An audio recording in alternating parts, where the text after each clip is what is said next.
Welcome, honored guests. Lend me your ear as Feats Fantasies presents a tale of adventure. Welcome to Cataclysm Rising. Alright, so, with that, welcome back everybody to Cataclysm Rising. I am a DM, and I'd like everybody to real quick for me, please roll d20. Oh my god. Gotta warn a brother, man. I even have my dice out. Those ones are cursed. Nope.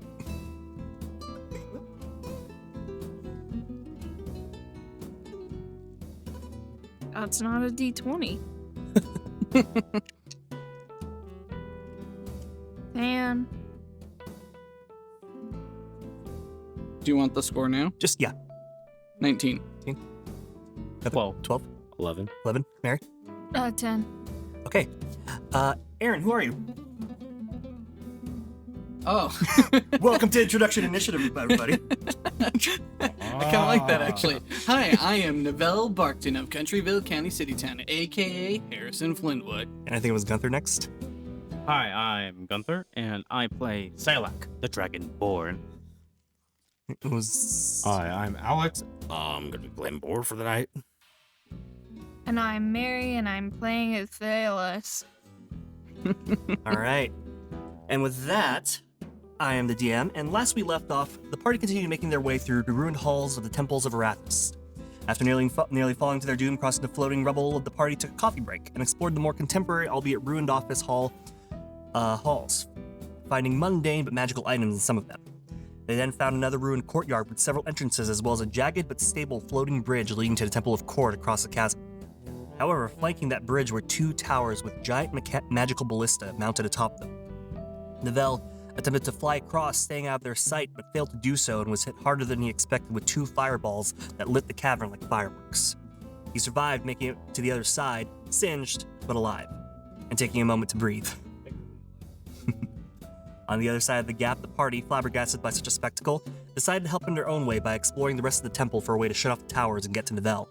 They explored the offices once again, checking on Headmaster Erathis' office, only to find several angry and disheveled warforged tearing apart the office looking for something. The party eventually fought them, taking them down, leaving the office secure for them to continue exploring, and that's where we left off. So, since it has been a hot minute, let me describe the office to you now that there are no longer angry warforged tearing it apart. As stated before, this room is labeled as Headmaster Erathis' chambers. It has one human-sized door and one small folk-sized door inside. This office looked like it was probably once quite impressive in its time. It has tall 30-foot ceilings, stately columns of stone that have chipped and weathered away, fine wood floors that have rotted a bit, and there's a very large wooden desk in front of the large window on the opposite side of the room, and a mess of faded documents, rubble, broken glass, and rusted rings of a large chandelier strewn about the floor.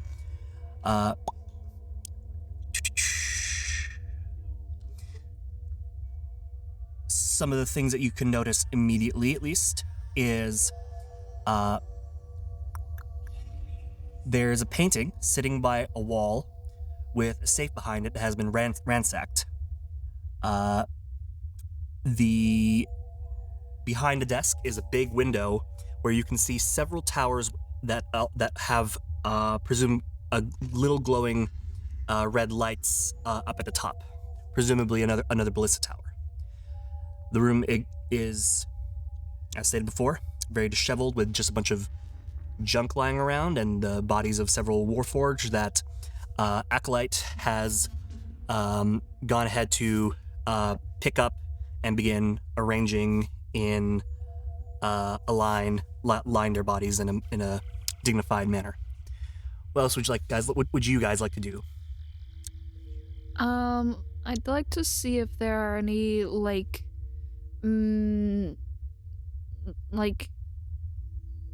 big man disc. I want to find the big man disc. The only desk in the room is that one right there. Okay, Yep. I would like to check it out and rifle through its drawers. Shoki dokie. So on the desk, very little remains in terms of writing implements. The drawers have also been ransacked, except for one that is closed because it has a keyhole on it that has not been opened up yet.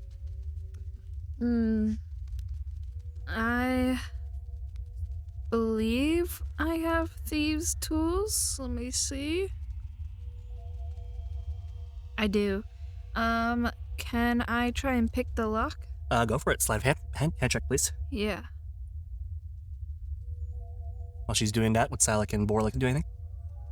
Start inspecting these, and Boar's actually going to inspect the Warforged Wartor's head off. Wait, what? Yeah. Oh, in our fight trying to clear out this room, the black tentacles tore the head off one of the Warforged. Oh, okay. So... Oh, speaking of heads, you guys also found a talking head. Yes. Yeah, I forgot to mention Yeah. that. Sorry. So you find one the Warforged head that Acolyte hasn't gotten to yet. Pick it up. Are you looking at anything particular? No, I'm looking at its body. What are you looking for? Anything? I just looked down at the headless corpse. And Okay. Hey, head. Do you think we can fit you on here? Suddenly, no. It's worth a shot. Acolyte, I'm sorry, but we gotta try and give this guy new life. Acolyte looks at you and kind of. He has eyebrows and they kind of shift into kind of a quizzical motion. I take head and I just put him on the next stump. You just put on the next stump of your friendly head Yeah. onto the next stump. Clunk. He doesn't fit. No. But he head too big for his goddamn body. Yes. I don't think it's gonna work. Oh well, what a shot. It was. Pick him back up, put him back on my belt. You miss 90% of the shots that you don't hit. Exactly. Wait. That's what it is, right? yeah, sure. Sure. 90. I got a 10 on that sleight of hand. You kind of fiddle around with it. This thing is tough. It's a tough nut to crack. Can I look around the room for a key of some sort? Sure. Go ahead and make an investigation check. Okay. 19. 19. The 19, you look around. You can't seem to find a key amongst the rubble, but there is that painting and the wall safe that it is next to. And you notice at least that there's something about the painting. It's weirdly untouched. The frame is dilapidated, but arcane runes can be seen inscribed along the edges. And despite its time here, which is presumably centuries, the painting itself looks as if it was just painted yesterday. I'll point this out to everybody, and I'd like to use I'd like to check on it with Arcana. Okay. So, first up, please roll Arcana check. Mm-hmm. I'll say this as well. The portrait is of a dark-skinned, curly-haired gnomish woman with ruddy brown hair and a metallic half-gear behind her head in a halo-like fashion. She's handsomely dressed in a fine red coat, but with one sleeve rolled up halfway, showing a sophisticated metal prosthetic hand clutching a wrench, and in her other another hand, of which looks to be of normal flesh, she is holding a small box chest. What was your Arcana check? 7. 7. Make it with advantage, please. 16. Okay. You notice that the painting looks to be enchanted in some way, and that the box looks a little too realistic for the painting. Can I try to open the box? Okay. When you reach for the box, you touch it, you kind of feel yourself being pulled into the painting, and you can feel a small wooden cubic thing inside. And when you pull out, you've pulled out the box from the painting. I'd like to open it. You see a key ring with two keys. They are both metallic, geometric-shaped keys with gemstones embedded into the head of them with elaborate teeth. Wow, One this has is... Oh, sorry. one has a circular head with the half gear, and the other a square head with the same half gear. They're in pristine condition and almost smell of a musky perfume. This is just like a video game. Right. I'd like to try and use the key on the desk. Okay. While she's doing that, Salak, Board, do you guys want to do anything? Around the room, look inside the safe. Okay. Inside the safe, you can see 75 gold pieces and a wand. I'm gonna pick up this Okay. wand here. All right, you can see that it's a little twisty wand that looks like it's made out of 3 wands that have been merged into one. Athelas. Mm-hmm. You try one of the other keys and on the keyhole, and you hear a click. You pull out. Yeah. When you pull out the drawer, you can see what looks like a panel in the desk, or in this drawer, with several on this panel are several lines with glowing crossbow-shaped gemstones atop them. There are 20 of them in total, and 5 of them glow red while the rest glow green. There are 2 buttons there are 2 circular circles that have been illustrated onto the control panel, with writing labeled in both Gnomish. That have been labeled in Gnomish. Does anybody read Gnomish? Oh wait, don't I? Oh wait, never mind. Let's say. I do. Okay. I was gonna say, do we Gnomish still or have our Dwarvish? enchantments from the tree? Yeah, good point. Oh, right, you have all those enchants. I forgot about that. But yes, you do. But with Gnomish, Dwarvish. I'm sorry. Oh, okay. What was the? Because I thought I had you sight. do have those magics. You do have those magics. I just need to remember which ones those actually were. I can cast comprehend languages. If you would like to do that as well, then please feel free. Actually, I think you've already had a comprehend languages active already, because otherwise you wouldn't have been able to read the name of the office name. How long does it last for? It lasts for an hour. Yeah, no, you still have it. Okay. You can easily see that it's the writing on both circles, one red, one green, are labeled Ballista Towers on and off. I'm going to on this panel as well is another keyhole. I'll use the second key that I haven't used yet. Okay.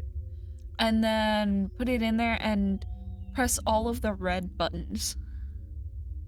So when you put in the keyhole and you click it, the little circles become tangible. It's almost like they inflate. They were originally illustrated onto the panel, but now they've inflated essentially. And so do you press the green or the red one? All of the red ones. Okay. You press that. You see each well, when you press the 5 red ones, they're just solid gemstones that are embedded into the panel. But when you press one of the buttons, you see now that all the green ones turn red. And Nivelle, Oh boy. while you're kind of just vibing, resting outside, you notice the towers No. ahead of you, No. their lights flicker out. No. Oh, fuck. How dare? Oh, I don't appreciate that. wait. So the towers that he's like right next to, right? Those ones were like safe for him to be near? They're off. Now. Yeah. Oh. Now they are. Okay.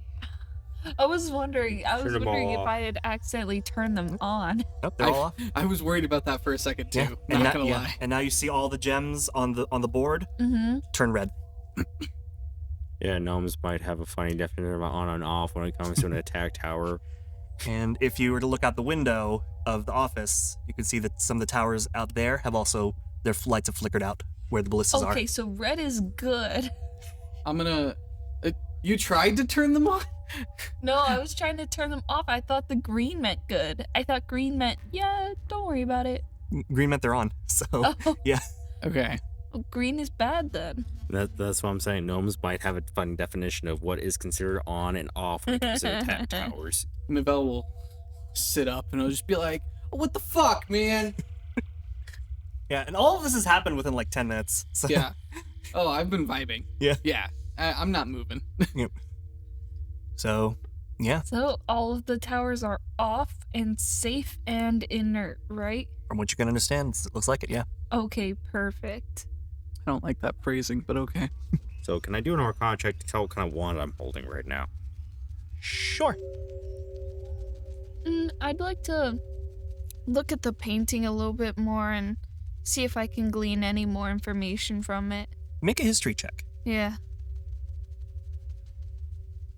for the wall. 3. 3. Based on all the information here, you can at least gather this is most likely the so-called old goddess Erathis. Just a gnomish woman in a nice red outfit. Mm. An Arcana was a 19. 19. This is definitely a magic wand that will definitely shoot spells if you point in the right direction. Well, point it out the window. Okay. And shout, Alakazam! Do a swish and flick and say some words. And are you targeting anything specific?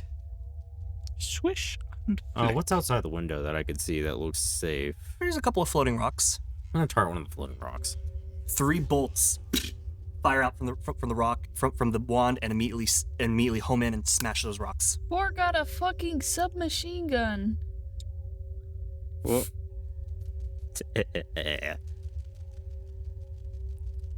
Did you say 3 flares?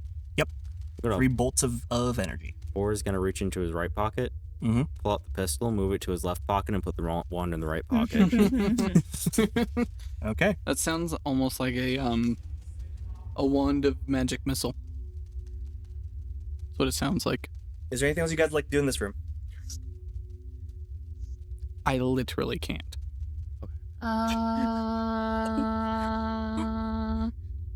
Is there anything else in the desk other than the nice panel? From what you can tell, not really.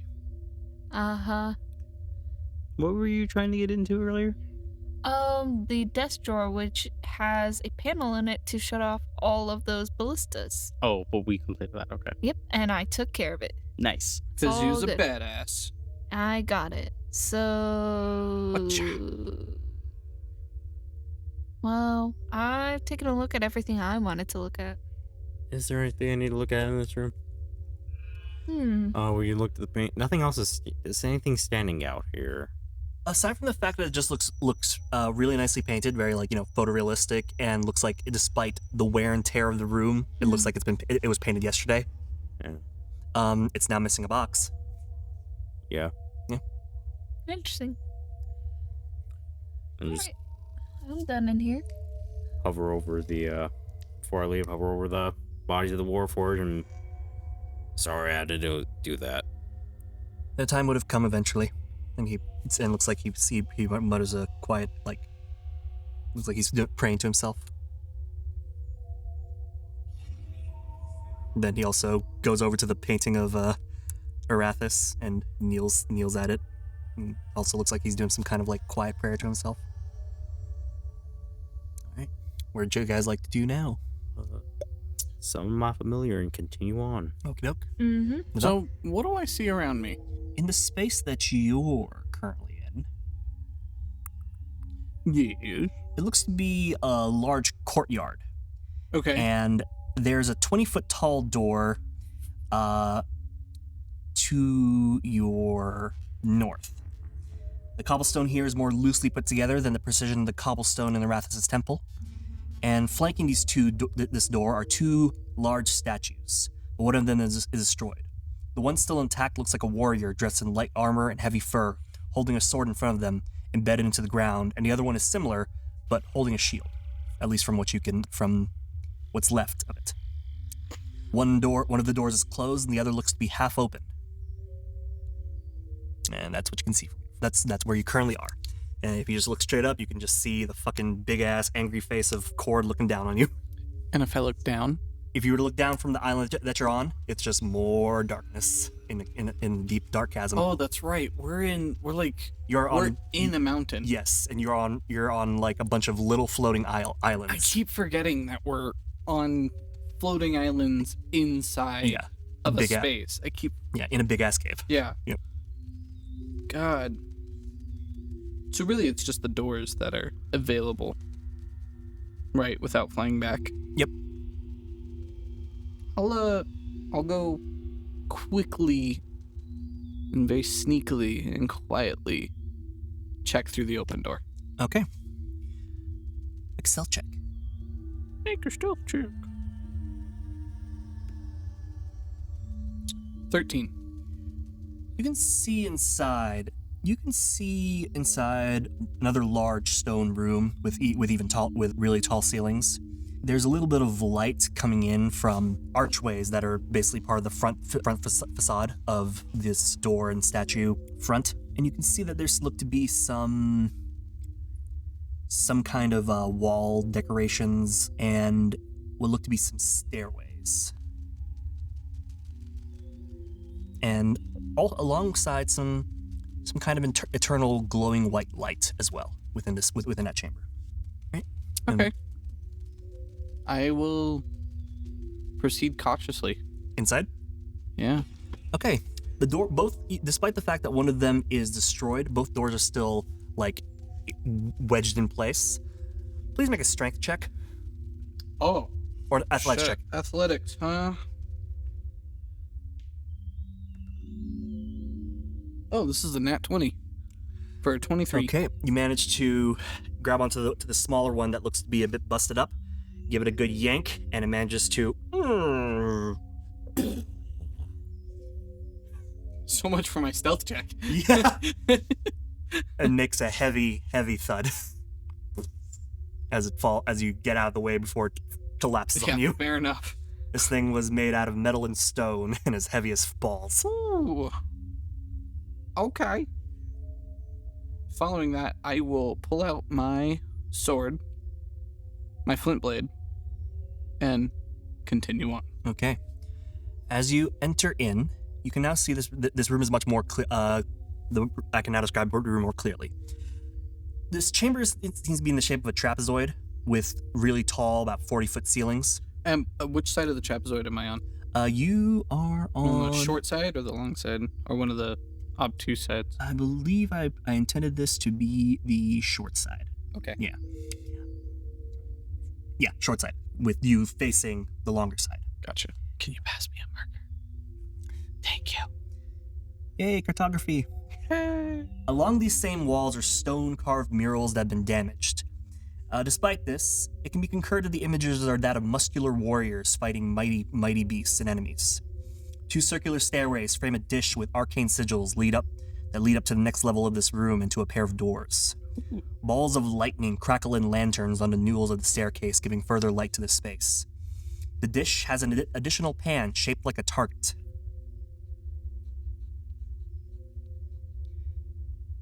And that's about all you can see in this room. It's all pretty much just like carved stone. The stairways are carved stone. The floors are stone. Walls are stone. Ceilings are stone. It's just very, very tall. Gotcha. Yep. Okay, we can move on to whoever else at the moment. All right. Team B, what would you guys like to do? Would be prudent to go back to the area we left Novell in. Okay. Yep. All right. So, y'all head down out of the office back to the courtyard space. Acolyte follows as well, and you can now see the 2 towers that had initially fired off on Novell are also off. You no longer see the light glowing within the ballista, and they are also now like essentially pointed downwards. Yep. And for just for some recollection, because it has been a hot minute, I'll also just re-describe this space as well. This courtyard looks like it was also once probably quite beautiful, but the finely cobbled stone is now torn up with bits of it floating around. Empty planters devoid of life, and a dry fountain grander in size to the one in the front yard sits quietly. On the rightmost side of the courtyard seems to be a vertical passage jutting out from the floor, and there is another door that leads to, I believe you guys discovered the library. Yes. Yes, yeah, you guys discovered a library that leads to on the other side, and then, so like, north is the office, west is the library, south is that one passage jutting out from the ground, and east is the bridge to the Temple of Court. Is there any paths that we haven't taken we're still in the Temple of Erathis? Yes. Are there any paths we haven't taken yet? Or haven't explored? All I can remember is that you guys checked out the office and the library, but I can't remember much else from that. I think there wasn't there? Wasn't Wasn't there? place. Actually, hold on. Actually, let me I think check. there was one door that wasn't checked yet. Oh, okay. So what you guys did, you guys crossed the landslide, the floating landslide, Yeah. and ended up in an office that led in a room that led to the offices leading to the faculty offices. Yeah. And that led you to the courtyard, and then you guys checked out the library where you found the big mechanical Floating librarian. man. Yeah. Yeah, but in that courtyard, wasn't there a path to go Yes. in every major direction? And I went towards... Yes. Yeah. So and eastward is the one leading to the temple, and southward is the big jutting vertical passage. It's like a small hallway that's like jutting out from the ground. I kind of want to check out the rest of the Temple of Erathis before heading over to the Temple of Cord. You can see what else there is down here. Yeah. Yeah. Should we get Nivelle first, or should we just sort of check it out real quick? Nivelle's chilling. Don't worry about Nivelle. I'll let him know that Nivelle's chill. I'll let him know that he needs to, that we're over here if we need to. And I'll send off my familiar to go find him. Okay. We'll say that during that time while you were exploring looking in the temple, eventually you hear the sound of wings fluttering behind you, and you see Nivelle's familiar, or Boar's familiar, land behind you. And just goes, ah! Hi. And That's you loud. can see it's like, but then it like takes a moment, and you can see its feathers kind of plume a bit, and then come back down, and then refocus back on you.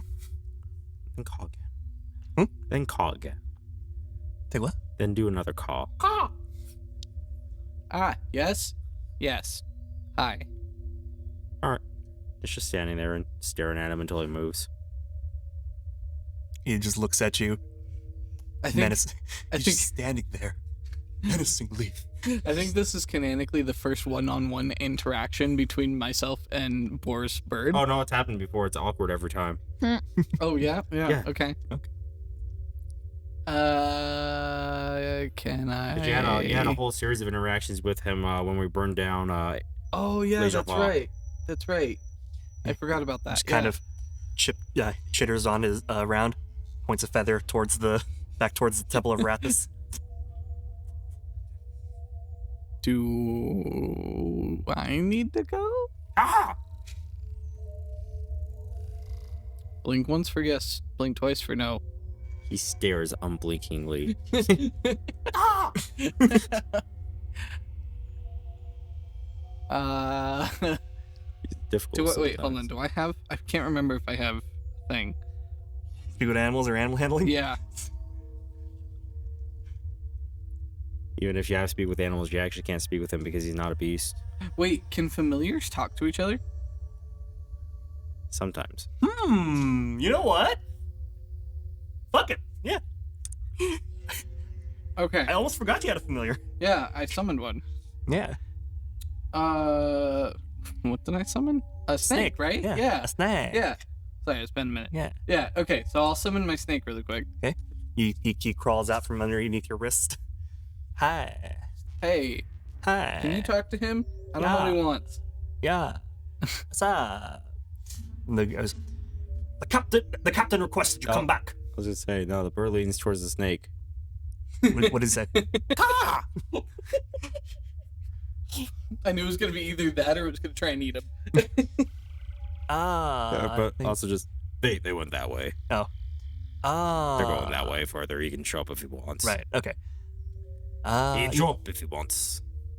Yeah. He wants you to. They want you to come back and stuff.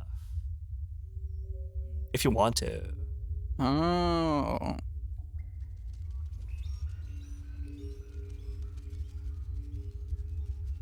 Nivelle literally takes a minute to just think.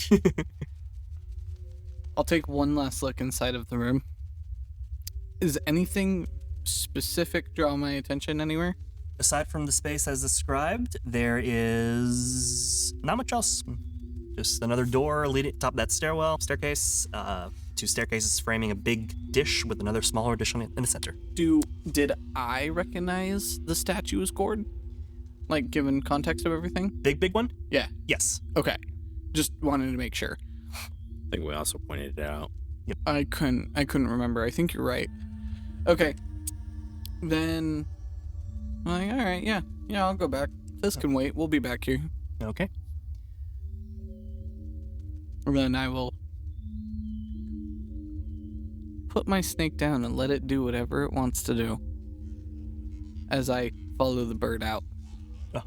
You just leave it familiar?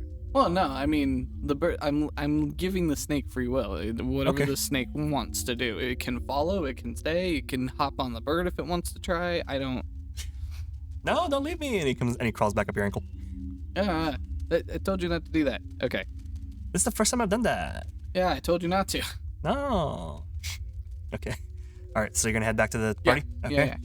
So yeah, Nivelle follows the party and the bird, and eventually you guys see Nivelle cross the bridge, and nothing happens. I do so extremely cautiously, like I am traumatized. By the way, like I'm like You're keeping an eye on the towers, and I'm watching every single tower at the same time. they don't do anything. Doesn't stop me from being cautious. And I don't. I'm just saying that. And then you eventually make it back to the other side, and Nivelle is returns to you guys, and he is singed as fuck. A little smoke coming out of my hair. Smells toasty. Forgot we did that Malcolm in the Middle joke. Yes. The Komodo something. Yeah.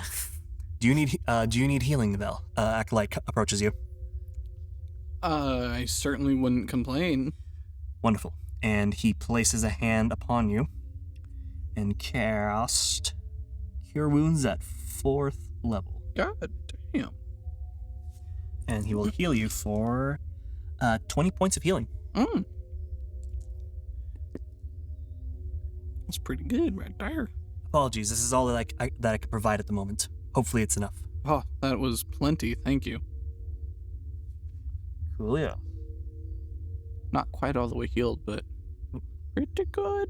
Pretty good. We were just discussing where we would like to go next from here. Well, I am down to follow the team. So where would you guys like to go? I think we're going down that hallway. That vertical spike. Shoki dokie. So, as you guys approach this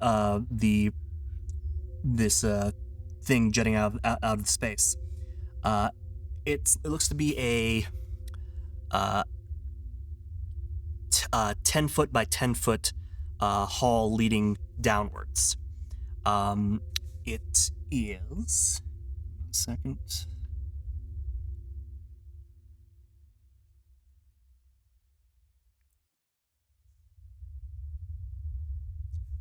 It is pitch black all the way down except for whatever light is currently hitting a couple of feet inward. What would you guys like to do? And just go straight down. Like 90-degree angle straight down? Yeah. Cool. Let's see. Is it windy at all in here? Nope. Okay. And actually, does anybody have dark vision? Oh, yeah, I I have do. True sight. True sight? Okay. I have dark Dark vision vision? up to 60 feet. Okay, and if true sight allows dark vision, what you can see is that this doesn't seem like any particular kind of Also, I do. Okay, cool. I was gonna say I have true sight if it's still active. Okay, yeah, it should still be active. Yeah, you take a look at this space, and it doesn't seem like any regular hallway. There seem to be some rails that line that are centered on each wall. Huh. Yeah. Like almost like a firefighter pole? More like tracks. Ah. I'm gonna start. Well, each so square like this, but there are only rails on 3 of the walls, with one wall being clear of that. I see into the ethereal plane out to 120 feet. Okay. That's what it is. Got it. Also see if there's anything, any secret doors hidden by magic in this, actually within 120 feet, I guess. Good to know. Good. Thank you. Are there any like buttons or anything? Not that you can see from here. Yep. Are there any giant lazy Susans? No. Okay. Even if there was, it was destroyed, unfortunately. I'm gonna start crawling down this hole. Okay. That's when the Oh, earth, right, you have spider climb. I was about to Yeah. have you make an athletics check. That's when the Yep, earth you're good. That's when the earthquake that destroyed Erathis' temple happened, is when they built a 50-foot lazy Susan instead On a of destroying the mountaintop. one car, and somebody just like thought like Erathis just went, ow! Yeah. They could have done this so much simpler. All right. Yeah, I forgot you had spider climb. Yeah, you easily just like hop up and just start Spider-Manning your way down. What does everyone else like to do? So which way do the tracks run?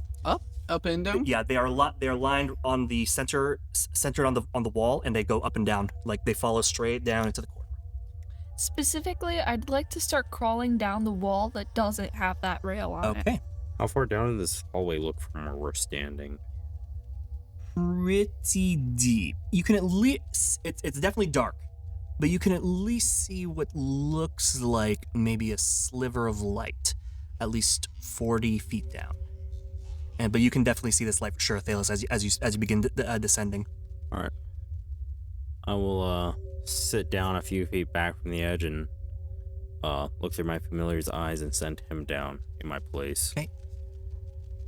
Does he have any does he have at least dark vision? Or He has advantage on perception checks. He does not have dark vision though. okay. So Athelas, as you continue to walk spider crawl down, you start to hear the flapping of wings as Boar's familiar begins to follow you, coming down as well. And as you get closer, as you start walking down, descending at least 30 feet to start off with for your movement speed, about 10 feet away from you, you can see what looks to be a thin sliver of light jutting out from the wall that you're on right now as you're crawling down it. Do you keep Oh. going? Yeah. Okay. As you eventually keep crawling down, you eventually come across a large gap and what seems to be two closed doors with that sliver of light peeking out from between them. Okay. I'll yell up what I've just found Okay. and attempt to open the doors with a crowbar. Okay, make a strength check, please. Yeah. I get advantage on strength checks where the crowbar's leverage can be applied. Okay. Both of them ended up being a 14. Okay, that'll be enough. Yeah. You get it wedged in, Mhm. you begin pushing, and you at least get it to the point where they open up a little bit. They don't open up all the way, but now there's more light filling this portion of the chamber. So did you like look through your familiar's eyes, or did you set it down in your that's place? what I'm doing. I'm looking through Okay. his eyes. Yes, and you now see that Athelas has like Spider-Man their way onto these pair of doors, stuck a crowbar in, propped it open, and at least gave a bit opened up about 3 feet or so, but it's not open up all the way. But they like slid apart as you did that. I'm gonna pilot my familiar on in through the slit. You see the I'd bird. like to look through myself as well. Okay. You see the bird fly in, and you can see What do I see with my bird eyes? you can see another small chamber now at this point, and it's also about 10 feet wide, and there's another door that is closed as well, and there's a couple of sconces in this small room that are flanking the sides of this door that you can now see looks like two doors that are just flat sheer face, no handles, but they are like slid like this, and a little panel next to it with little buttons on it. Can I, through the eyes of this bird, see what the words on the panel are? There are no languages, just arrows. On each little button, there's one arrow pointing up and another arrow pointing down. He's gonna peck the up arrow. You peck the up arrow, and the doors just open up, and nothing else happens. Nice. Okay. Novell and Silak, is there anything you guys would like to do? If I look down to see them climbing down, what do I see? Initially, you just look down, you just see them climbing down, you see the bird fly down and just which now at this point looks more like a shaft. You eventually see Athelas jam a crowbar into a little sliver of light, and then as she pries it, more light opens up, the bird flies in, and then a couple of seconds later, more light begins to envelop the space about 40 feet down. If it's better if I word it this way, 40 feet down, you can now see there's light enveloping that specific area where Athelas is. So the doors of Athelas were open. They were on the floor of the shaft. Yes. Okay. And Is when he okay down there? and when he flew in, it was basically like being a weird box. Yes, but for additional clarification, farther down that is more darkness. So it keeps going. The shaft keeps going down. It wasn't the end. Yeah, it wasn't the end. It wasn't the end. It keeps going down. It was Wait. just 40 feet from where we were. Yes. There was another door. Yeah. Wait. So Wait, the door was on the side of the shaft, or side of the shaft. Yes. So you're coming down this way. The door's here. You opened it up, but there's still more passageway going down It's a that way. closed set of elevator doors. We're in the shaft. yeah, that's what I'm thinking. Yeah.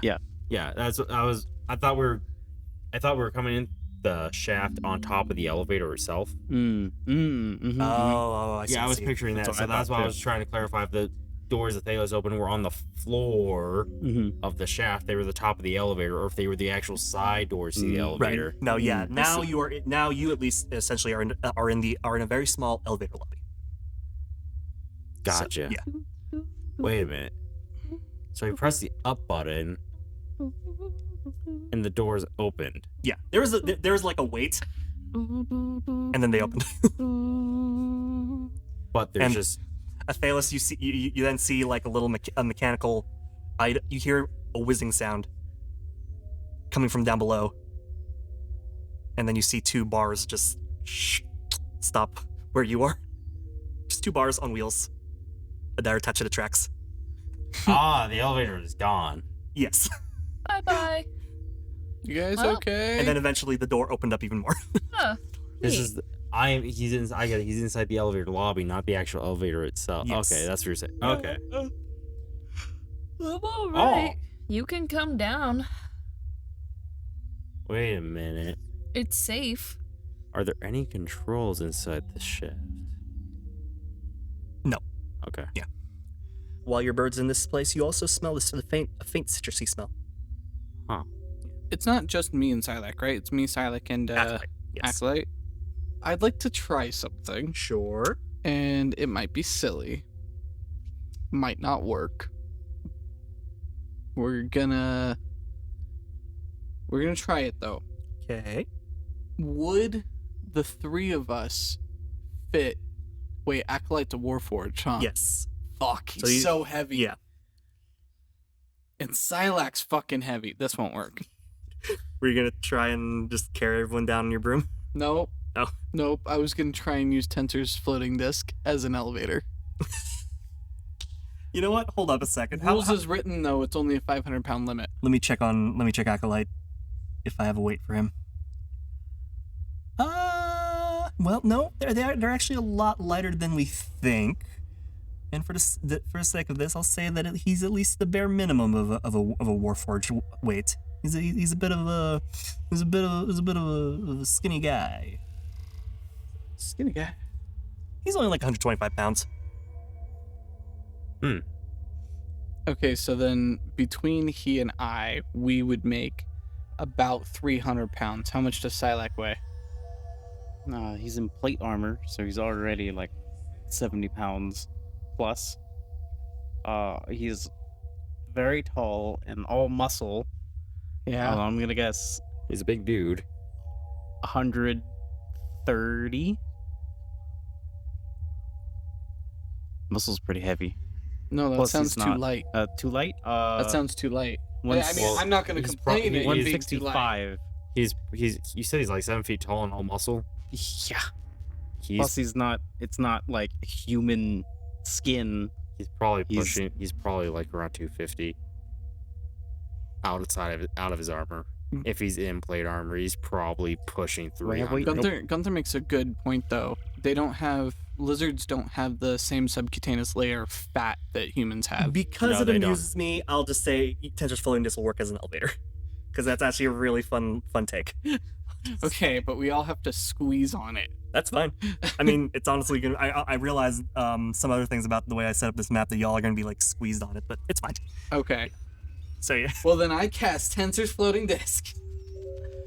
And then, for safety, I also cast Featherfall on it, just to be safe. All right, so you have Featherfall prepped. Yeah. Okay. Yep. Okay. And So then I instruct Acolyte and Silac to get on the disc, and because it can't by itself go over an empty space, I push it over the edge and then jump on. Acolyte will. It's like, and what about Boar? Do we just leave him here? Boar. Oh, Boar's not even conscious. I forgot that Boar was I'll pick him up. looking through the. Oh, Oh shit! It's like, and he'll just. It's like, would he be okay with me picking him up? I think you should still. Well, no, yeah, actually, hold on. Well, yeah, well, when he touches me, will I wake up? Or, like, will head chime in on this? What? Will the head chime in on this? It'll be fine. He picked me up. Yep. So it's like, okay, and Acolyte will pick you. We'll just pick you up, Princess, carry you, and just onto this floating That's disc. amazing. Oh no, this is gonna get trippy. It's gonna be like that whole like being a kid and waking up, falling asleep in the No. car and waking up. If they go into the room the bird's in, we're gonna see himself. We're gonna see himself. Yep. Okay, so everyone hops onto this floating disc. So does it just fall straight down, or is it kind of like a gentle? It's got Well, Featherfall on so- the floating disc. So I have cast Featherfall on the floating disc because it lasts for however long, for a minute, right? So I just went ahead and I cast it on it just to be safe. Okay. There is 0 rules to guide by how Tensor's floating disc actually falls, but all it says is that it can't by itself travel over an open space beyond 10 feet. Okay. Like a chasm bigger than 10 feet. Right. But it doesn't actually say what it happens. That's Right. just why I said that I was going Right. to try it. And why I've also cast Featherfall as a backup. All right. Well, I think what I originally intended this step to be at a bit of an angle anyway, but not, albeit a steep angle. I'll say it's enough that it ends up being more, instead of a straight up elevator, Tensor's disc acts more like a funicular. It will just Okay. slowly take glide it. on the edge. And eventually, and Athelas, you eventually look up and you see suddenly a big ass disc just coming down the way. With 3 people plus Boar. Yeah. You step inside the lobby. Yeah. All right, step inside the lobby. You guys eventually, it keeps going. However, Yeah, it doesn't it's not going to stop. I'm just going to be oh. Fuck. Do you keep going or do you hop off? Is there a reason for me to stop? To hop off? It's going to get darker the farther you go down. I have dark vision. Okay. I'm in the lobby. Well, I mean, Wait. Shit, hold on. I tell everybody else to jump off, okay. and I keep going. Well, Acolyte with Boar's body will hop off, and through your familiar, you'll see Acolyte holding your body and just sitting there. Salak, do you follow with? Or do you keep falling with Nivelle? I'll keep falling with Nivelle. I can't see shit, so And you guys just keep going? I guess so. Okay, give me 1 second. I just want to see what's down there. As you keep going down, I can fly, so and down, this chamber, what was once just mostly like damaged stone, this shaft, damaged stones and rails, you eventually start to smell a bit of a mustier scent in the air as you keep going down, musty. and eventually you also start to see cobwebs building up around the sides of the walls. Is Tensor's floating disc a clear thing, or do you just It doesn't actually say, so I am willing to leave that open to your interpretation. Let me roll a d4 real quick. I will say it is clear. And as you look down, you can see a big web at the bottom of this chamber. Oh boy, is it still dark? Well, yes, it's still dark, and well, actually, hold on 1 second. I think I actually had something for this. Trying to identify what I see versus what Silex sees. Yes, you will see this time actually that there is a bit more light now, as you start heading down, and Silak, you will start to see light kind of peeking up through the disc of this in this chambers as you're getting farther and farther down. How far down have they gotten? At this point, you see that they have started to descend another 40 feet approximately. Okay. But I believe your dark vision only goes so far. 60. Yeah. So, actually, no. Yeah, you would have also seen what looks like another patch of light down below. Okay. Yeah. But you can also see that now. It's starting to look less like a stone chamber shaft all the way down, and there's some kind of like white fuzz now lining the walls and edges of it. So do you just keep going until you hit ground floor? You know what? I've dedicated to this. I am gonna do it unless Silex says something otherwise. No. My logic is I have a broom. Okay. I can And- grab something. And It can carry us both up. As you descend, keep going, keep committing to the bit. Both you and Silak eventually fall into this web. And into a web? It's a web that's taken up the full 10 by 10 foot chamber. Oh. That's at the bottom of this chamber. If that was not elaborated, then I will give you a chance to do something about it. I mean, I wouldn't be able to see it. I have to rely on this guy. I thought it was like there was webs that were Yes. starting to appear on the Yeah, side. that is true. That is true. And because it was a clear space looking down, you can now see at the bottom, Gotcha. at the end of the shaft is a big mess of webs. Okay, let me see. That's choked up the entire 10 foot Well, space. If it's just webs, wouldn't Tensor's floating disc just push the webs out of the way? No, if it's a thick enough field of webs, it would just hover 3 feet above it. Oh, true. It depends on how thick it is. If it's thin enough that we could just push through, then we would just push through. But if it's thick enough that we would get caught in it, it would just hover 3 feet above. Okay. Well, I'll still give you guys. I'll still have you decide what you would like to do with that information. From what I can see, it's just normal webs, right? Well, make a perception check. Perception is going to be a 22. 22. You can see a big shape in there. A big spider-like shape Oh boy. resting in the webs. Oh boy. Oh boy. Oh dearie. And by big, I mean big enough to actually take up the entire 10 by 10 space. Yeah, so it's large. Mm-hmm. Oh boy. Oh boy. Okay, with that piece of information. Oh boy. What do I do? I can't tell Silak. He'll just attack it. I mean, just because he's stupid doesn't mean he doesn't understand that we're kind of on a disc above webs, and there's a spider larger than both of us. I'm just saying that, But I also have oil. if you did tell Zylak, he'll be ready, but he's not Oh. gonna just like, He's not gonna go, ah! yeah, he's not gonna take a leap and be like, for battle. Let's do this! Silent! Jenkins!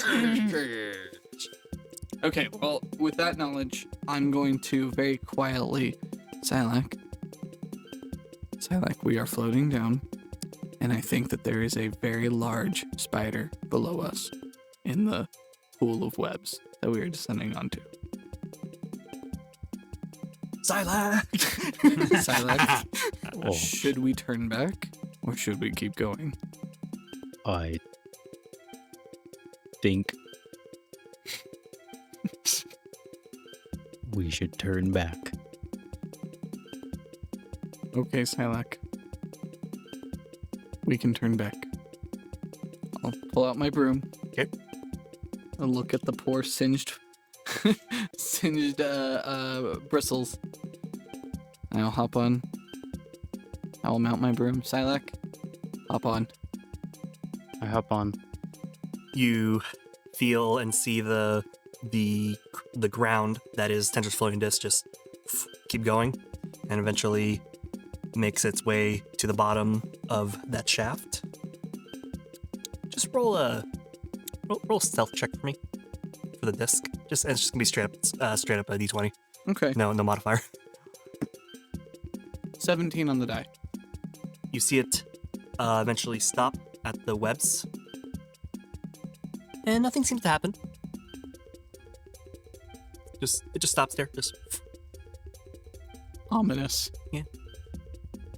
We will, as quietly as we can, float straight back up until we find our party. so yeah. You guys just saw the Vel keep going. So the Vel and Silent keep going. And then a couple minutes later, they come back up, floating on the broom now. Guys, there's a really big spider down there. I think we should leave it alone if we can. Or we'll snap out of the trance. How big we talking? You are now you're still in the arms of Acolyte, who's holding it. He's not bothering the barge. Okay, cool. Well, it took up the entire web that it seemed to lay, and it seemed to take up the entirety of the shaft. Like the whole width of the shaft. So... Sounds useful. What? What do you mean it sounds useful? It sounds dangerous. Boar's gonna light a torch, Oh no. hand it to his familiar. Wait, hold on. I got an oil flask if you're gonna do something. No. Go take a look for me. Like down the shaft? And he's gonna enter back into the familiar. Okay, the familiar grabs the torch. Wait, where am I looking? Down the shaft? No, I'm talking to the familiar. Oh. Yeah. And you see him go limp again, and it's holding the lit torch, and you're gonna head down there? Yeah, gonna fly down there with the lit torch. Or are you just gonna straight down, or just gonna hover? He's gonna hover and get a good look. Yep. See? Yeah, makes a perception check. Because it's got sight, it will get the advantage. Perception here. Okay.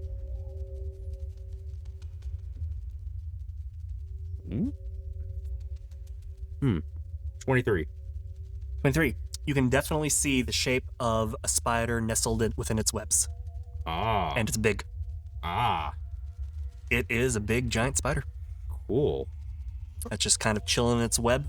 That's choked up this entire chamber space. And you can see from where you're hovering, you can see that it's like a bit of light is actually also filling the space with alongside your familiar. And you can see that it is about 10 feet below another open doorway in this shaft. Below the spider? Yep. Damn it! Okay, you guys just stealth under it and get inside. I will entice it with my big juicy body. Or has polymorph. You're gonna fucking body slam a giant spider. What are you gonna? Oh, you're copying the spider. Yes. Okay. But also, he has a cruel tactic up his sleeve. He's gonna wake back up. Are you gonna catfish the spider? Oh no! Sorry, go ahead. He's gonna look at the bell. You have a flask of oil. I start poking around in my bag. Yeah, actually, I've got one left. Drop it down the shaft. Should I drop the oil down the shaft, or should I pour the oil down the shaft? What? Pour the oil down the shaft. Okay, I'll pour the I'm oil. gonna speak Give it a telepathically to my thumb shake. familiar. Stay to the side. Okay. So you proceed to pour the oil down the shaft? Yeah. You're just fucking EVOO like you're dressing a salad. Yep. The burr, you hear splatter Oh, into the web. Loud oil. Yep. Throw the torch. Your torch, you just drop it? The bird, yeah, throw the Okay. torch at the oil that just splattered all over the place.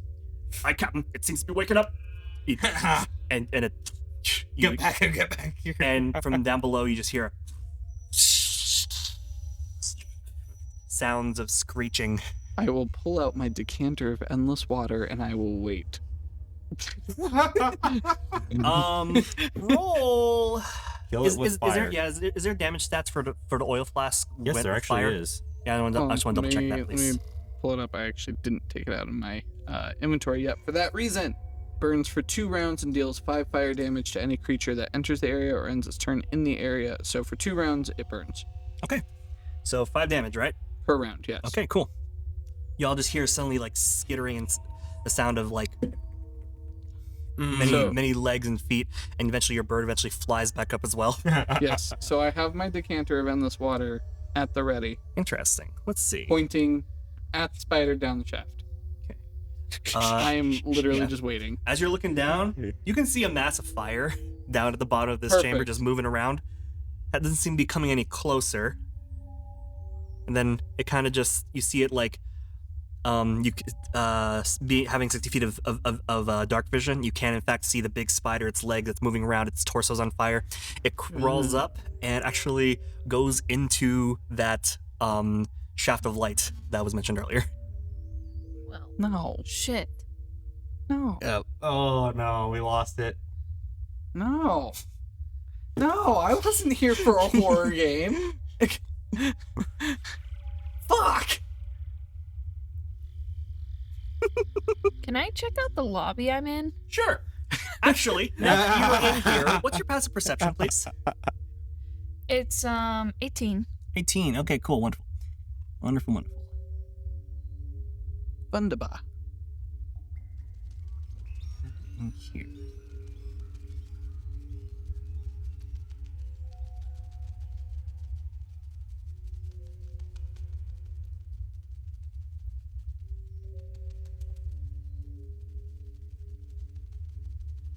Mm-hmm.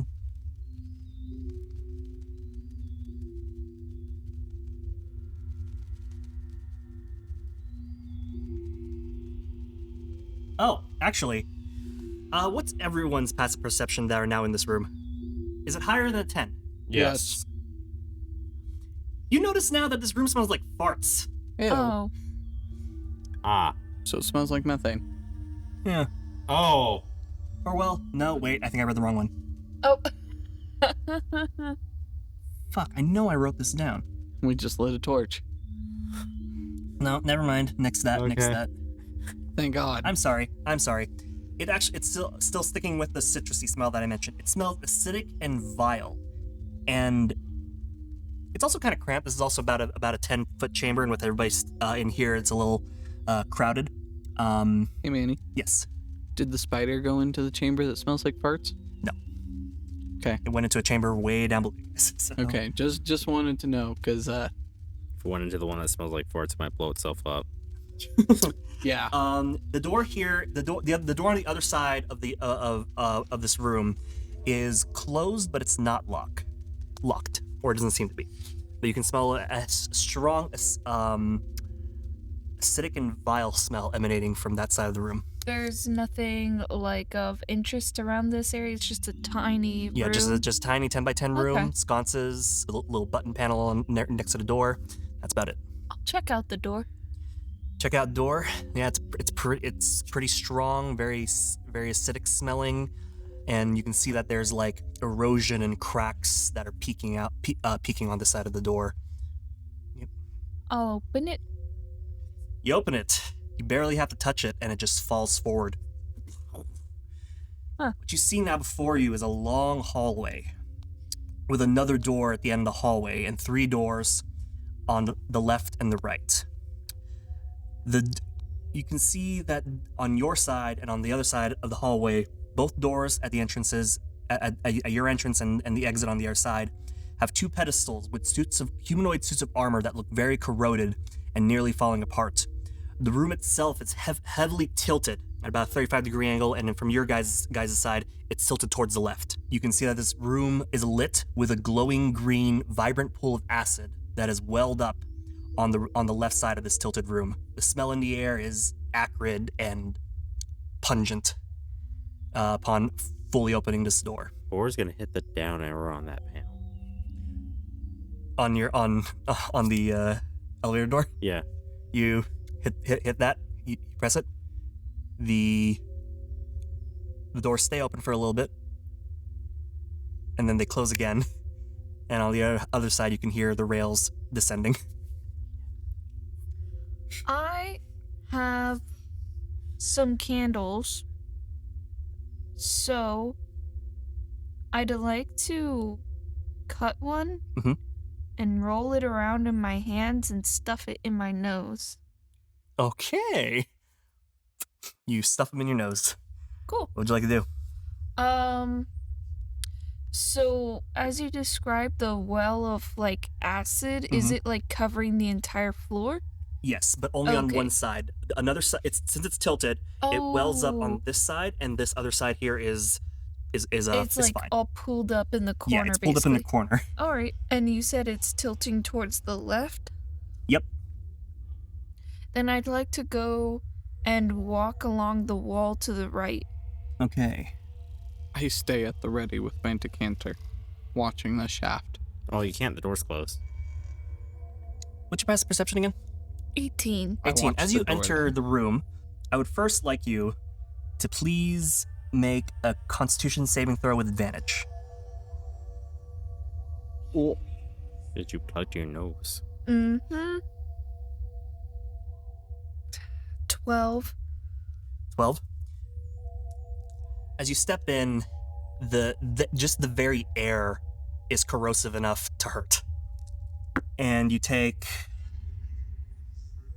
16 points of poison damage, and you're also poisoned.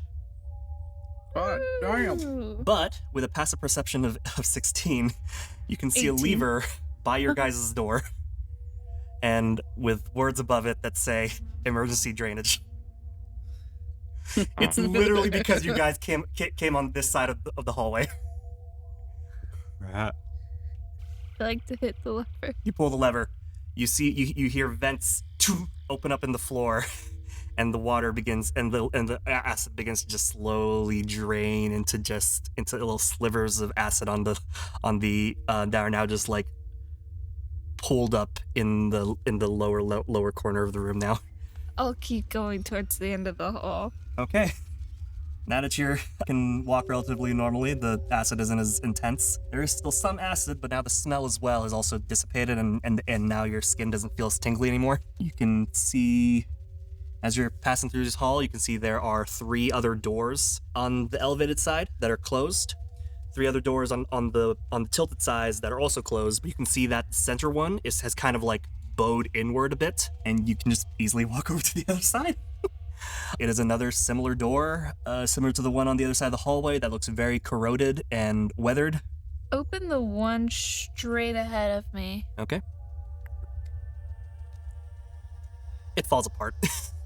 You like grab it, you pull it, it just collapses in your hands pretty much.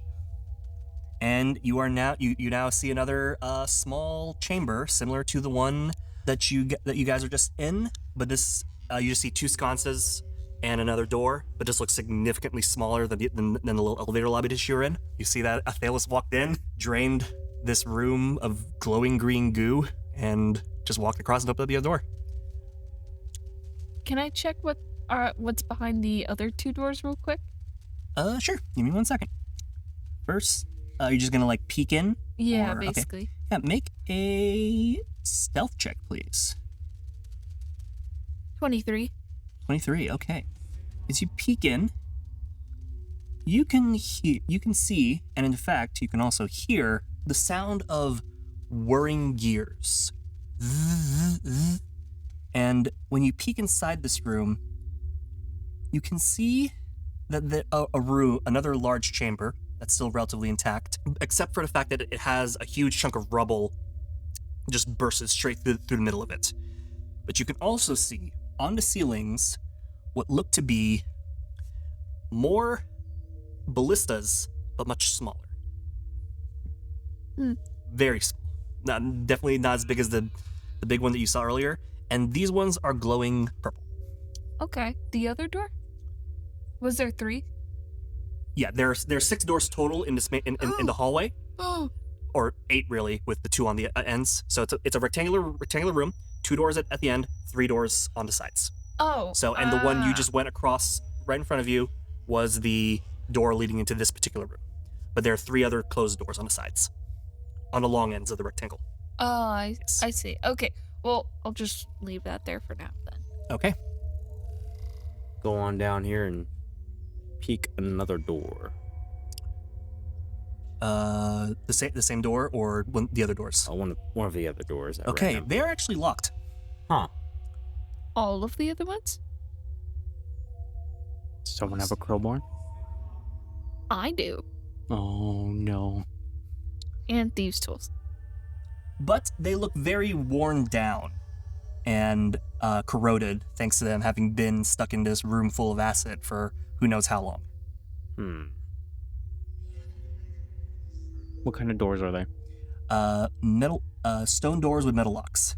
Yeah. The door bore picked. He's simply gonna give it a kick.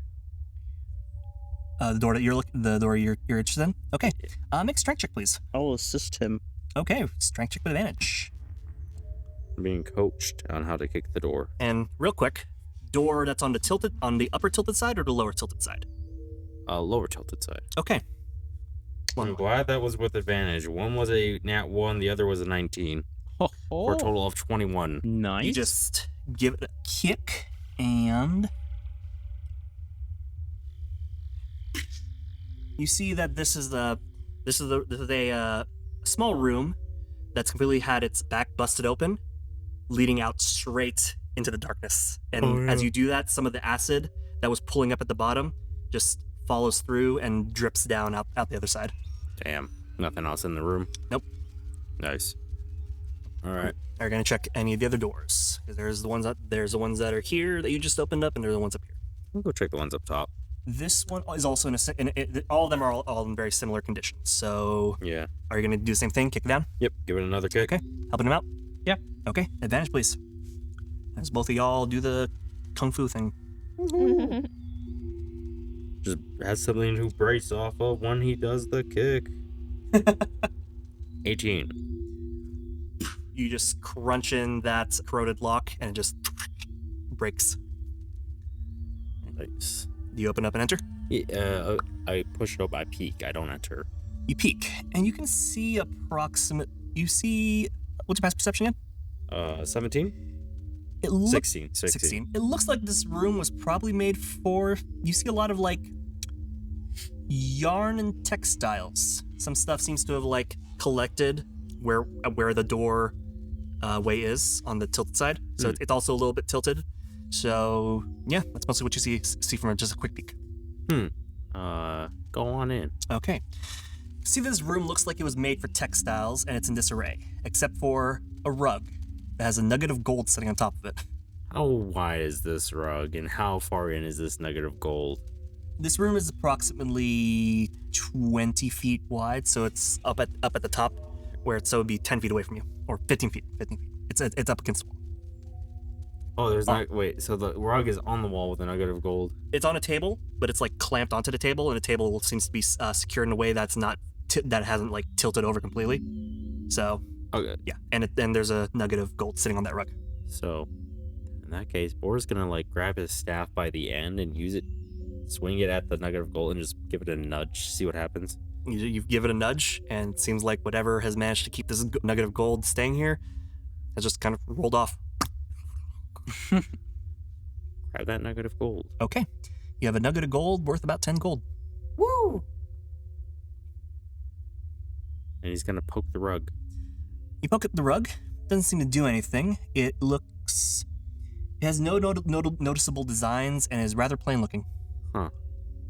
There are a bunch of other notes as well. As you enter this room, some more notes are scattered everywhere, and mostly look to be unintelligible. But you can see a bunch of textile equipment, so looms and whatnot, that have just all been kind of jostled out of place thanks to thanks to the earthquake and whatnot. Any rope? Make an investigation check. Dirty 20. You do in fact find about 20 feet of rope. Oh, take that rope. Okay. Cool. Nice. Salak has been helping out with busting open some doors. And So wait, which doors have been open for clarity? the ones closest to you in the elevator shaft, so it would be here's where you guys entered in, and it would be these two doors right here. There's still these doors that are closed, these doors that are closed, and then the door at the end of the hallway has been opened up peeked in by Athelas. And Okay, opened up. I'll just go to the next one then. Okay. The one on the tilt or off tilt? Sorry. I'll go on the one that's higher elevated. Higher elevation. Okay, cool. Yeah. Thank you. All right, yeah, this one is also just as corroded. How are you gonna? But it's still locked. How are you gonna open it up? I'm just gonna try and kick it in. Okay, strength check, please. Assist. Okay. Yeah.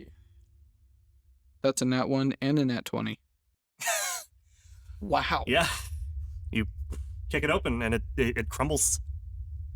That's incredible. Thank you, Silak, for all your instruction. You're a great teacher. I just kicked at the same time you did.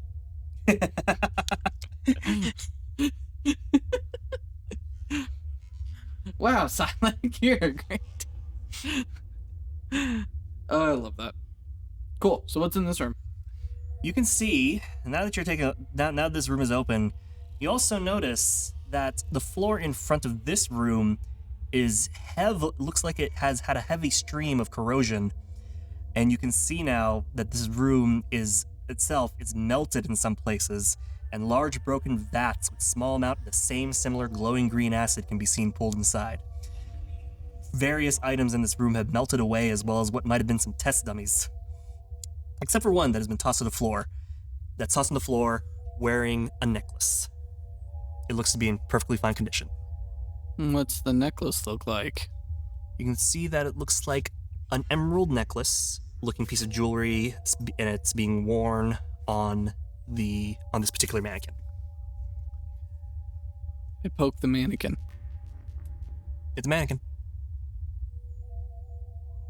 I poke it again. It just jostles. Is there a chair or anything somewhere in this room? Yes, but it's melted. But does it have a seat portion? It has enough of a seat.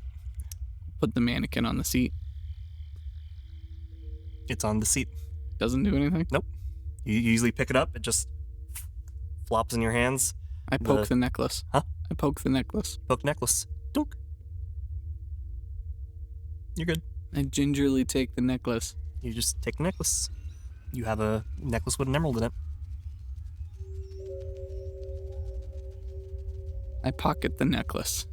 Add an emerald necklace to your inventory, please. Anything else in this room? Nope. Silak, want to do anything in this room? You just saw me mess with a mannequin. Nope. Okay. I'm gonna move to the next door. Okay. Are you gonna break that one down? Yep. Okay, roll athletics for me, please. And you can, yeah, with advantages. Vel feels very proud of himself. Ooh, Silak, let me help. Dirty 20. You bust it open. You can see this is another room that looks like it's been bashed around. You can see various small glass containers and tiny bones within them. And at this point, some of them have also been strewn around the room. Amongst the rubble of notes and papers and tiny bones and carcasses, you also can see several notes and papers. And I mentioned a potion, right? Cool. Potion? Yeah, there's a potion. There's one intact potion that's sitting. That's lying amongst the rubble. No, you did not mention that. Oh, sorry. Then yes, that is also. What does it look like? It is a blue potion that seems to bubble on its own and steams as if it's boiling. Do I see Athelas? Yeah, Athelas is on the at the end of the hallway. How's she looking? I don't know. What you doing, Athelas? Last you saw, they're just begin. Because you said she was poisoned, right? Oh, right. Yeah. Yeah, Athelas, skin looks really. You're like a white tiefling, right? White pinkish. Like a blue, light blue. Okay. There's definitely some like pink blemishes that have like, modeled themselves across your face. I will use 5 points of my lay on hands to neutralize the poison. Oh yeah. The modeling has gone away. Did you grab that potion or no? Yes. Okay. I was gonna see if the necklace did anything. Oh. Okay. That's fine though. We cured her. All right. Cool. Please add a blue potion to your inventory. I will give it to Athelas. Okie doke. Seems like something you'd be interested in more than me. Okay. Athelas, you have been handed a blue potion. Please add it to your inventory when you have a second. Can I investigate anything further about this potion? Make an Arcana check, please. 16. 16. This seems somewhat familiar to some of the things your coven has made. Based on its description, it say that it's blue and it kind of boils, even though it's not hot. You've seen it given to plenty of like adventurers, warriors, fighters, individuals who seem like they needed like a pick-me-up.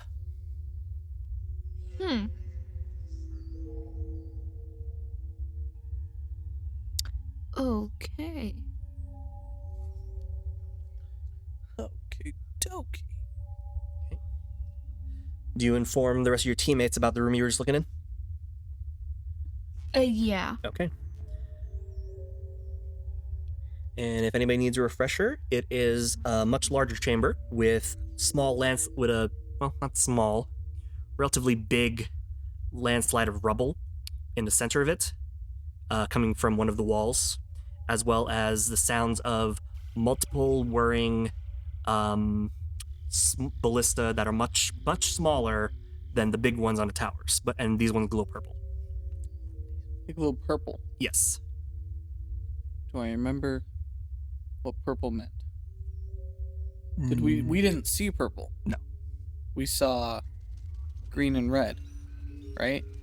Green and red on the tower lights panel, yes, and the big ballistas glowed red as well, but that's because they were imbued with fireball. Right.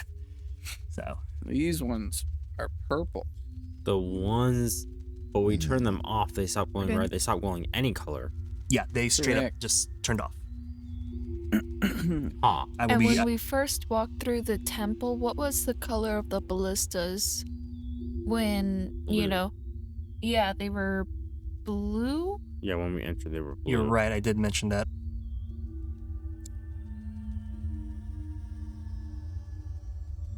Novelle is nervous. Is there another door for us to check out? I lost count. Just the three other ones that are tilted towards at the bottom. But I'll just say it's an easy check to see if any of them open up easily. They do because of all the corrosion, and they all just lead straight down into the chasm. The rooms here are completely destroyed, nothing of value in them, and their backs have been blown out. Yes, I know what that sounds like. We're just gonna hold up the head and looking around this room that was meant for textiles. He's looking at all the notes, asking, "Any idea what they were working on here?" Here, let me see then. This room in particular looks like... notes are so hard to read. I think they were working on, like, alchemical things. Something. That's all I can tell from this, from the notes in here. Sorry, it's a bit hard to read. Ah, that's good.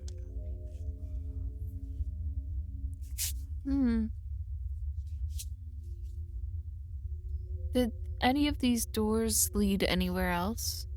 Nope. This chamber is as is. The doors lead into those small. Each led into a small room of some kind with a variety of things in them. The two doors on the end of the shorter rectangle at the end of the hallways. The one leads into the elevator, and the other leads to this next chamber. Okay. Yep. Because there is no map, I will be frank and say you have exhausted all of the doors in here. All right. Head back to the elevator shaft. When I look down, what do I see? Is it just empty now? Aside from the shaft of light, yes, and all the webs, yes. Actually, it burns. How long does the oil flask burn for again? 2 turns. 2 turns. Two Yeah. turns? We are well past that. Okay, yeah, yep, certainly, very, very much so. You also gotta open the door, which is scary because who knows what's on the other side of the door now. If the door's getting opened, I ready my decanter. Actually, I'm gonna drink the potion of clairvoyance. Okay. And I want to put because I create an invisible sensor within range in a location familiar to you or in an obvious location that is unfamiliar to you, such as behind a door. The sensor remains in place for the duration, and it can't be attacked or otherwise interacted with. When you cast the spell, you choose seeing or hearing. You can use the chosen sense through the sensor as if you were in its place. As your action, you can switch between seeing and hearing. A creature that can see the sensor sees a luminous, intangible orb about the size of your fist. So I want to put it behind the next door below us. And that's like 40 feet down, right? Yeah. I want to put it behind there. Okay. So like actually inside of. So when you say behind, you mean like in the shaft or inside of inside the lobby? Inside Past the lobby door or past the elevator? the door. Okay. You push it, pop it in there. Okay, interesting. Very interesting. Okay. And are you seeing or are you hearing? I'm seeing. All right. And would you like to see now? Yes, I can see with a range of 1 mile. Okay. Last 10 minutes. So, you can see a corridor with 15-foot ceilings, which is actually very similar to the corridor you guys are currently in right now. Except, it's covered in spider webs. No. You can see about 4 of them from where you are right now. You can currently see the spider, the big ass spider, like kind of just shuffling around now. You can see that it's the hairs and its flesh have been singed off a bit. It's still walking, but it doesn't look like it's particularly pleased about its existence right now. And yeah, you can see as well that there are 2 suits of armor flanking the doorway that you guys were in, but they are also heavily covered in spider webs. What do you see? I tell him what I see. What do your tiefling eyes see? Guess I need to go get rid of it. Well, Or is going to approach the door of the shaft. Mm-hmm. He's going to attempt to polymorph into what he saw. He's going to attempt to polymorph into the spider. Okay. You easily polymorph from the spider, and don't forget about the intelligence stats of it. So specifically, this is a giant spider. Yeah. Yep. So you now have an intelligence of 2. Yeah. oh geez. And what are you going to do now that you are a giant spider? Climb down the shaft towards the other giant spider. Okay. You head towards the other giant spider. Let me double check and see if they're territorial. Nah, I'll just say it's territorial. Okay. And you climb down the shaft. You enter the shaft, and it is as described. This entire hallway is completely covered in spider webs, and you can see that there are several cocoons just jutting out from the floor and sides of the walls. I see the other spider. You do see the other spider, just there. It's burnt, crispy, just... I'm going to extend out my 2 front legs like this in a T-pose. And I'm going to sway side to side in a dance to attempt to intimidate it. Make an intimidation check, I guess. Okay. I swear if this is I kind of hope this actually leads into another spider fight. Yeah, kaiju fight. I believe that is actually a 5. 5? It attacks you. Yeah. Initiative it is. Oh no. No, no. Okay, one-on-one spider fight against a spider that's already been badly damaged. That was the plan. 17. Okay. You go first. I'm going to try to bite him. Okay, roll for attack, please. That is a 13. Doesn't hit. That's not. Yeah, Yep. I'm look. We have the same stats. Okay, then he'll also attack. Yeah, because we only have 1 action each. That also doesn't hit. Roll for damage. Or no, you roll next. 24. That hits. Roll for damage. Ooh, 1d8 plus 3 piercing damage. Okay. So first roll for damage, and I'll roll the con save. Max 11 damage. Okay, and I failed the con save. 2d8 poison damage? Yep. 11 poison damage. Yeah, it's, you bite into it, you inject the poison, and it just freezes in place, and it's paralyzed. Oh man. I gotta hit it again while it's paralyzed. Advantage because it's paralyzed, Yeah, right? sure. It's brought down to 0. Oh, okay. So I bite one more time for good measure. okay, double tap. It's a 21 to hit. Yeah. Just roll for damage for the heck of it. 8 piercing and 11 poison. Set the scene for me. Seeing it singed, it's paralyzed and all that. Just going for a second chomp right on its neck area. Okay. You just you bite it once, inject the poison, it freezes up, and you double tap right back on its head and torso, and just give it a good solid crunch until that portion of its torso caves in, and it's dead. Yeah. And All right. today, Alex's fears of spiders was cured. They were not. To no longer fear the spider, you must be the spider. All right, and yeah, you just saw that pay-per-view spider fight lasted less than 6 seconds. I was Love it. giving like a play-by-play rundown to everybody else. It's like, okay, now he's going for the neck, and he's paralyzed the spider. Oh my god, the spider's prone. Oh my god, it's vulnerable, and oh my god, he goes in for his second chomp, and oh my gosh, he killed the spider. Oh my god. That's amazing. Yeah, I mean, it you already had a head start on it with 10 hit points off. So Yeah. what'd you like to do now? You are now in a room full of spiders or I'm webs, spider webs. Gonna crawl down. You're also gonna crawl down as well. Yeah. Okay, you crawl down, and you can now see the smell of charred web and spider flesh hit your nose. You peek in, and you can again see now this dimly lit room. Some of the spider webs have kind of caked the sconces that are in here. It's very similar, at least this front portion, to the acid room you were at upstairs, and you see the boar spider pulling out of the burn spider. Whoa. It's cool. I'm gonna climb onto the ceiling so there's room to pass. Okay.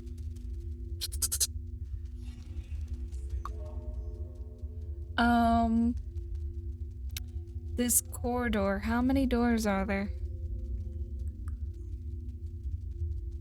From what you can see, there it's again it's similar design, so you can see about 6 doors, all of them closed. But ahead, it seems to go farther down, and you can see what looks to be a somewhat busted up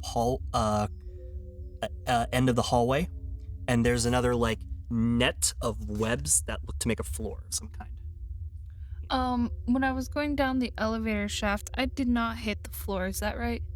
No, you would have been walking the walls, so you would have like Spider-Man'd your way in, but you would have eventually at some point ended up walking on a bunch of that webbing. Okay, Yeah. but the elevator shaft keeps going down after this floor. Actually, at this point, make a perception check real quick. Oh, okay. 27. You can see that now that the spider has moved away from its space, as well as some of the webs burning away, you can see this is the bottom of the elevator shaft. The proper bottom. Okay, cool. I'll sort of yell up to them that we've met the bottom. Make a performance check, and we'll just based on everyone else's passive perception. 9. Yeah, you call up to the shaft. You're pretty sure they heard you. What'd she say? I thought I heard something, but I couldn't tell. That's about it. Fine, I'll start going through the doors. Or peeking through them. Okay. So, first off, now that you're alongside all of these, now that you're actually properly in this room now as well, yeah, you can see that there are several big cocoon webs, about like 5 feet tall, jutting out from the floor into ceilings. You can see 2 suits of armor heavily covered in webbing, flanking the door that you just came in through. All right, do you go for the door on your right or your left? My right. Okay. All right, so this one is properly locked. It looks a lot more sturdier than the ones upstairs. What would you like to do? The door looks a lot Yes. sturdier. And it is locked. Can I use firebolt on the door to burn away some of the spider webs? Yeah. They poof away. Awesome. Door's still locked? Yep. Okay. Then I'd like to use my thieves' tools to try and open it. Okay. Make a sleight of hand check, please. 16. You hear a and feels like it opened up, but then when you pull your thieves' tools out, the rest of the lock follows, and you see now a cylinder with multiple segments that are kind of just floating within this blue light, and the door hasn't opened up yet. But make an Arcana check.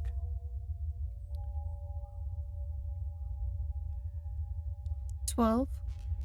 This looks to be some form of additional portion of the lock that you might need to like slide all the segments in place to get it to open up properly. To get it to properly open up, Almost like a codex.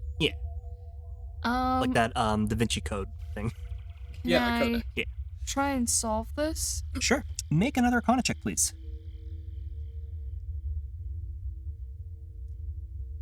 Oh, 17. You easily figure out where everything goes, and you just, and once you do, you just shove it back into place, and you hear the door open up again, or unlock properly. I'll peek inside. You peek, you peek inside, kind of pulling it apart, letting some of the web fall apart, and you peek inside a rather dimly lit room. Make a perception check, please.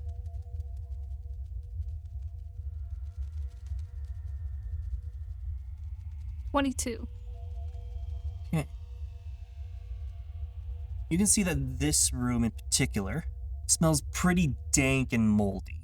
You can see there are plenty of other cobwebs in here as well, but it's not as infested as the main hallway itself. You can see little bits and twinkling lights here and there, just from what little light's coming in this room. Fuck it, I'll just go inside. Okay, now that you pop it up, properly open it up and look inside, amongst the cobwebs and this room are a variety of gems. I'm a spider. Yes, you are. You see your ally Athelas moving through. And I'm on a ceiling. Mm-hmm. Actually, now that you're up on the ceiling, you can see that there are approximately 10 of these cocoons strewn about the floor. How do I see this? Would you say I see this 8 times better than usual? Yes. Okay.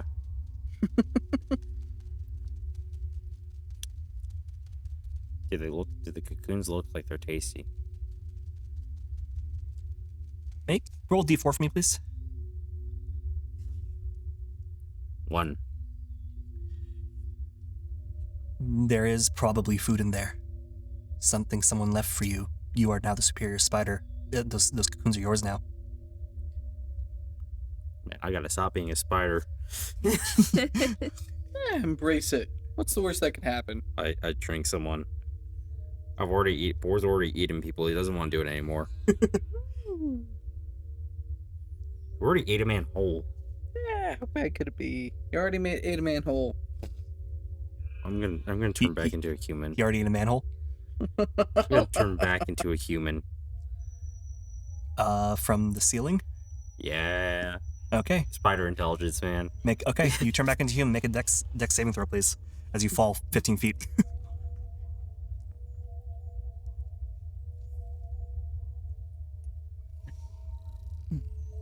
16. As you turn back into human and realize that you turned back into human on the ceiling, you wig out for a second, but There's web on the ceiling as well, and instead there's enough web that it's like on your feet, and it actually kind of like slowly bungee jumps you down to the floor, and you manage to land back onto the floor. But now you're now you're on the floor covered in spider webs. Ew. You're covered in the spider webs. Take a minute to try and get out of this. Okay. So walk me through this one more time. I'm assuming the rest of us, we're still... Yeah, you, Salak, and Acolyte are currently up in the previously acid-filled room. Athelas had informed you that on the door at the end of the hallway, opposite of the elevator, was a room that had several smaller ballista, all kind of just scanning the area. Right. As well as a huge pile of rubble. But we didn't go in. You have not gone in any yet. further. You have not gone in yet. No. And then Athelas and Boar went down the shaft deeper. Then you saw Boar turn into a spider and proceed to head downstairs, with Athelas following suit. Fuck it. I'm gonna go check out the room with the ballistas.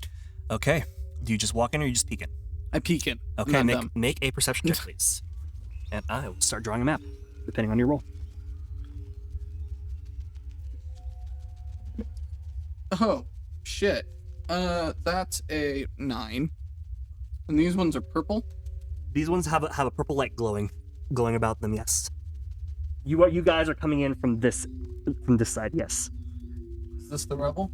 That is the rubble. That is short-hampered rubble. The circles are the Turrets. the turrets, and you can also see a desk and a humanoid figure at it. There's a humanoid figure at the desk. It's like yeah, it's a desk. But it's like a tall standing desk. And there's a But humanoid figure. Yeah, but it's like it's not like tall and then legs and you can see open it. It's like if you took a podium and then just made it wider. Yep. So it's a standing. Yeah, big standing covered desk. Do I have a rock or something? A pebble? Yep. In what position is this humanoid figure in? Right now it just seems to be kind of like A little slumped over. Slumped over the desk. Okay. I would like to pick up a rock and try and throw it at the humanoid figure. Make a attack roll for me, please. Oh. Shit. 11. You launch it at the thing, and it just smacks it on the head, and then it goes, "Hello!" and just keeps smashing its head on the desk. To elaborate. And then stops. To elaborate, Manny mimed hitting his head on the desk. Yep. And I'm sure a lot of hair just made some noise. Probably. Yep. And it just stands at attention. It's like, "Hello!" and just goes back to slumping over. No, from behind the door, I'm not gonna come in the room, but from behind the door, I'm gonna say, "Hi." It suddenly springs up again. "Hello there!" And just Hi. looks around. Are the ballistas safe? Why, certainly, voices. They are safe for any authorized personnel that is supposed to come on here. Are you authorized personnel? Yes. Wonderful, then come on in. Oh, I'm in. Well, welcome. Welcome to the Temple of Erathis research facility. I'm the guide. Oh, great. So, I have some guests who would not normally be authorized personnel, but they're here with me. What would be the proper procedure for allowing them entrance? Well, head back up to the front entrance, meet with the secretary, and get some ID badges.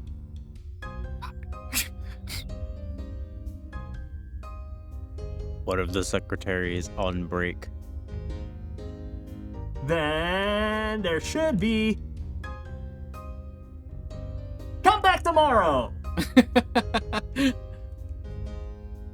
Sorry, Nubel, I tried. It was a good try. Do I see anything that looks like a off switch Make another perception check, please. Sure. Ooh, a unnatural 20. Okay. Dirty 20. As you're kind of peeking around some more at the room with clearer eyes, you can see up at the top looks to be another crystal sphere, also glowing purple. But it's only a sphere. It's not an actual ballista. Silak, can you hold this door open for me? I'll pull out my longbow. Okay. I hold the door open. Okie doke. I'll aim for the crystal sphere. Sounds good. Roll for attack, please. That's going to be a 17. 17. That hits. Roll for damage, please.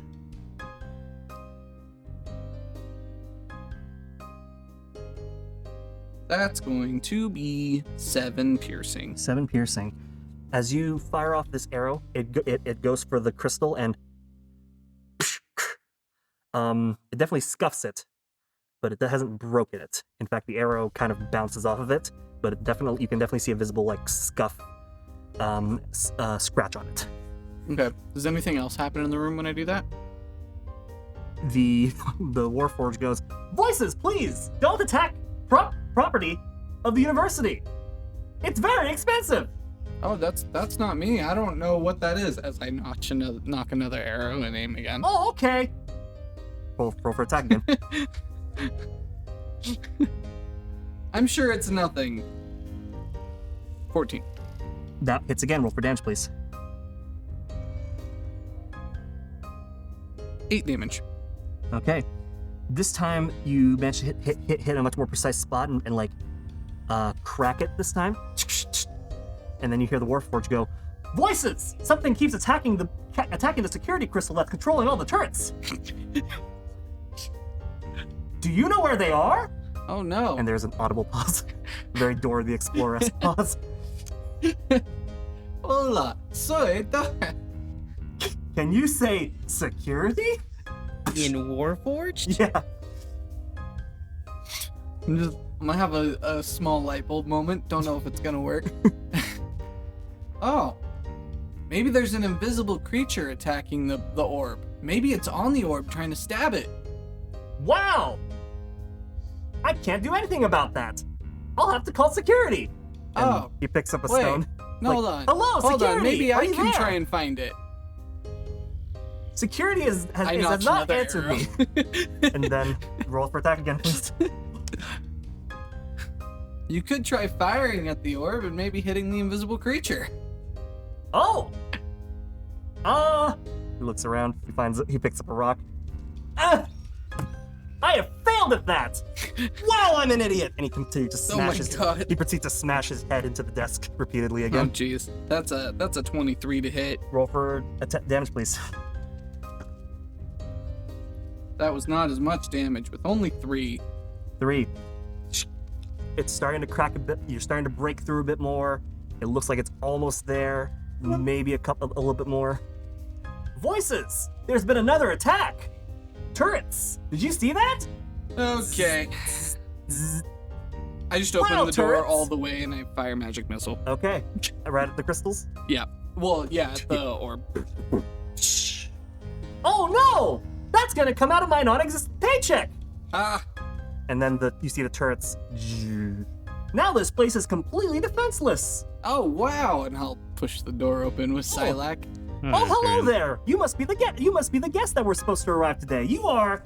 And he pulls out a piece of paper. Several thousand years late! Oh, I'm sorry. I got caught in traffic.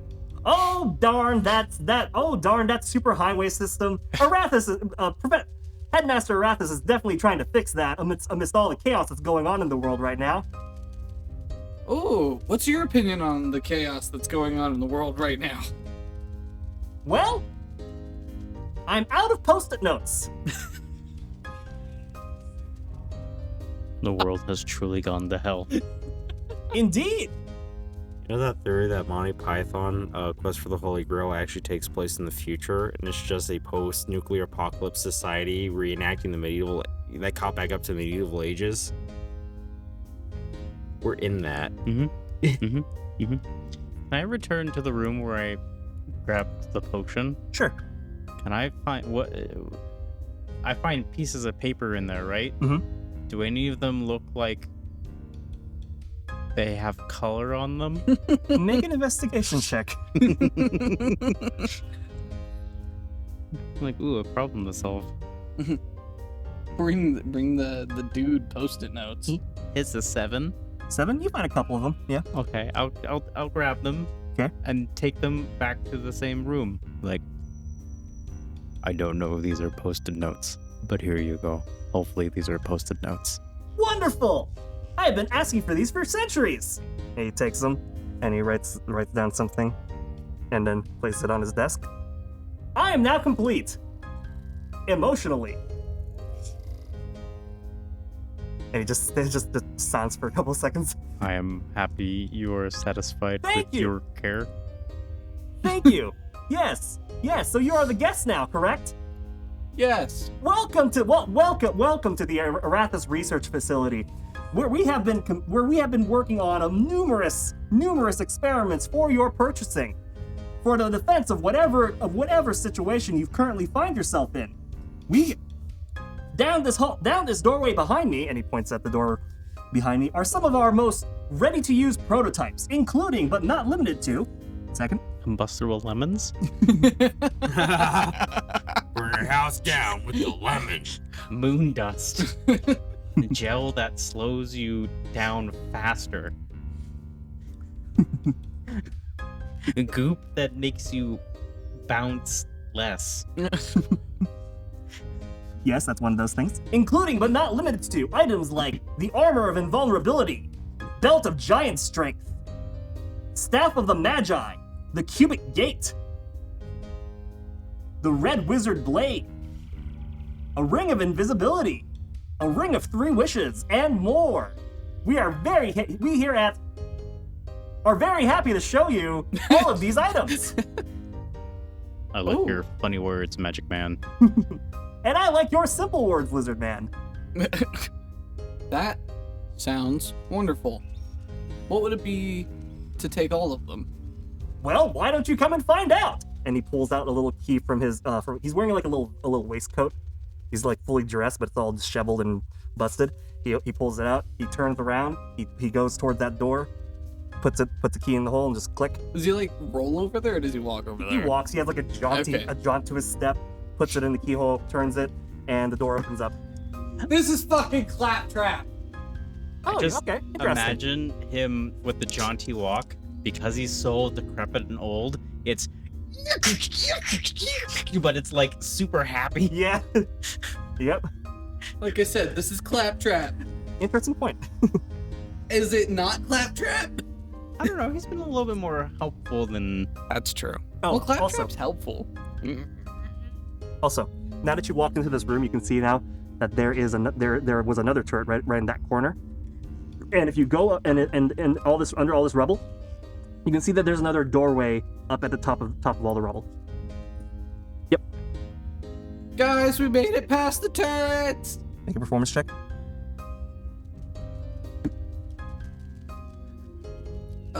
That's an 18. 18. What are your guys' past perceptions? 18. 16. Okay. You guys definitely hear some sound coming from upstairs about Nivelle yelling about getting past the door. Or turrets. Cool. There's cool stuff. Maybe. What do we see on the other side of the door? As you enter this door, Just a giant hole. And then he walks it. Yeah, he just tumbles in. Oh, wait. Stop. No, don't go. Should have left the key card.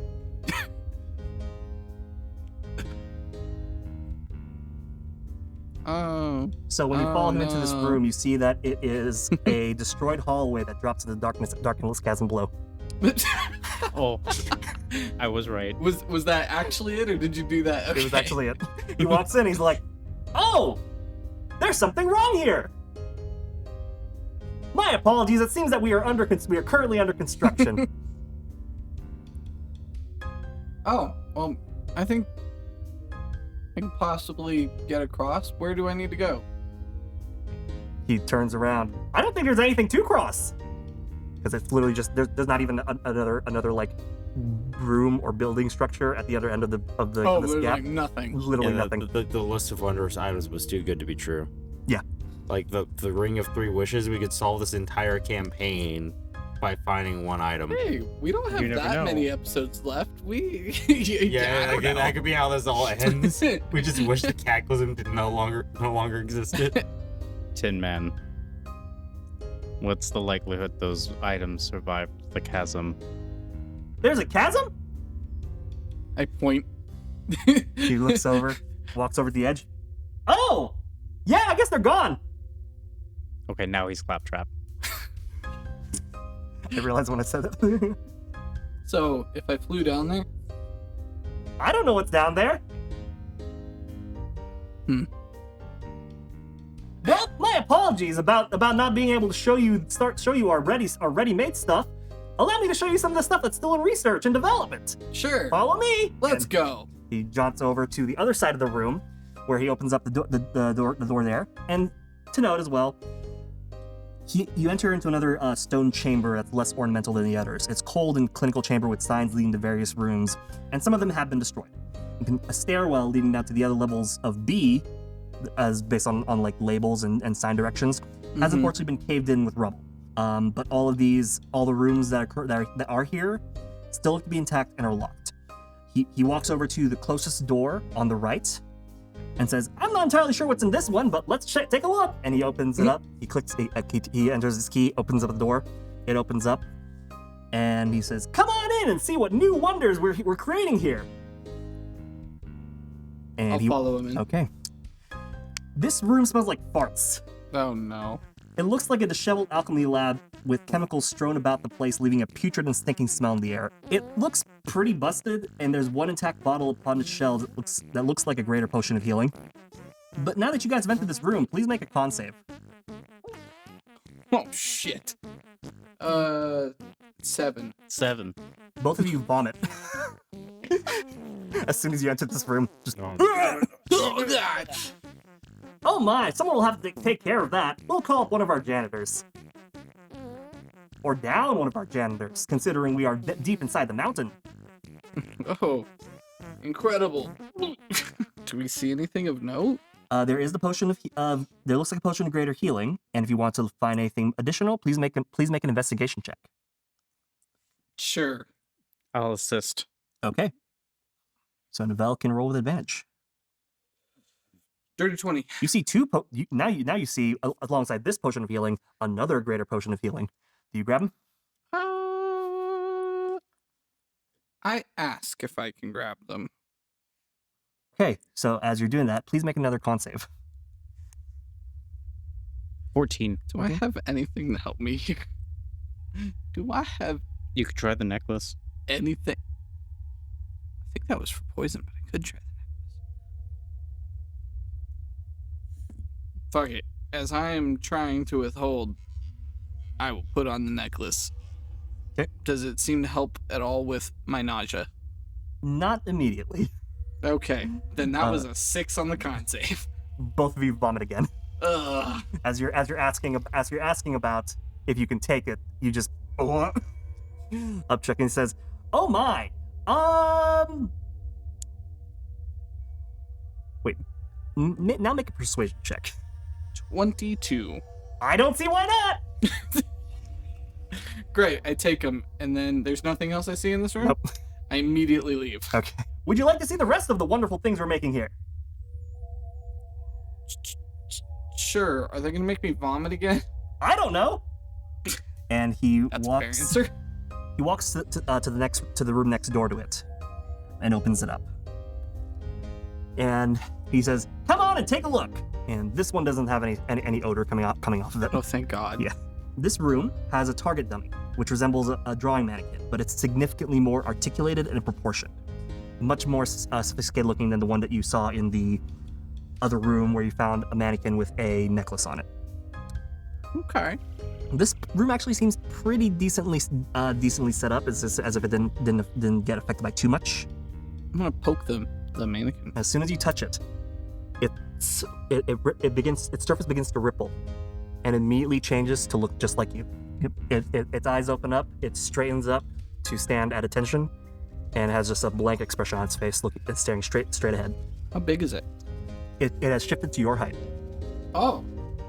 I pose it into a Shakespearean pose. You move it, it like follows, and you pose into a Shakespearean pose. That's neat. Do I see anything else in this room? Make an investigation check. No. No, seriously speaking, that would be an 8. An 8? There are a lot of research notes in here. You can't really tell which ones seem relevant based on an 8. Does anything look like it would be relevant to my spell book? Make another investigation check. Sure. That's much better at a 17.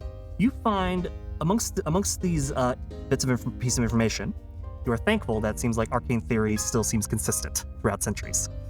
And this basically seems like it might have something to do with elements that are very similar to the disguise self spell. Mm. However, you're not sure if if the information here will directly apply to creating the disguise self spell. I'll record it anyway, Okay. as much as I can, down in my spell book. All right. And As based closely as I on can. those notes, it looks like this was all meant to be applied to this mannequin. Interesting. Well, one is posed and the other one's moving around.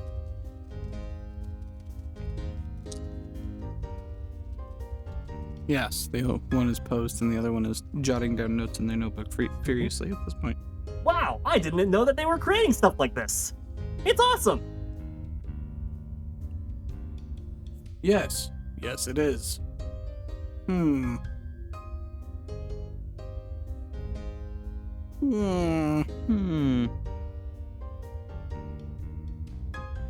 I wonder if it's just like me or like us. And it goes up, touches it, and while still in its pose, its form ripples again, and instead of looking like Nivelle, it now looks like the guide bot. I notate that down as well. Yep. Whoa! That's really cool! I don't know what just happened. All right, follow me. And when it walks out of the room, and you guys follow, so does the mannequin. Oh. It just walks in a very stifled manner, just following you guys. Before we get to the next room, Boar and Athelas. I left you off with opening up a room that looked like had some gemstones in it.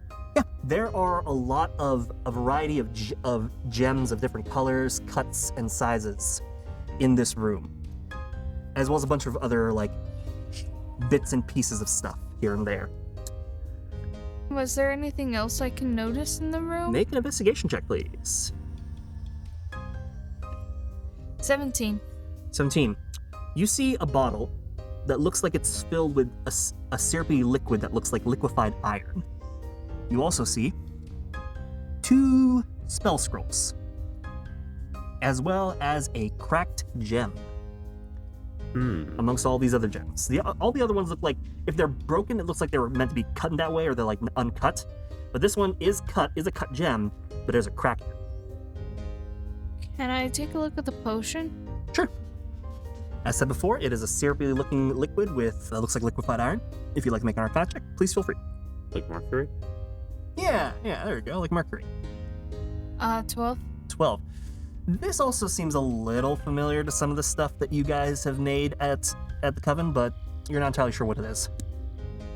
Can I check out the cracked gemstone? Okay, sure. You take a look at it, and it's just like a ruby with a big old crack just right across it that cuts through the entire thing. Is there anything weird about it other than the crack? Make an arcana check. An 8. Not really. Can't really tell.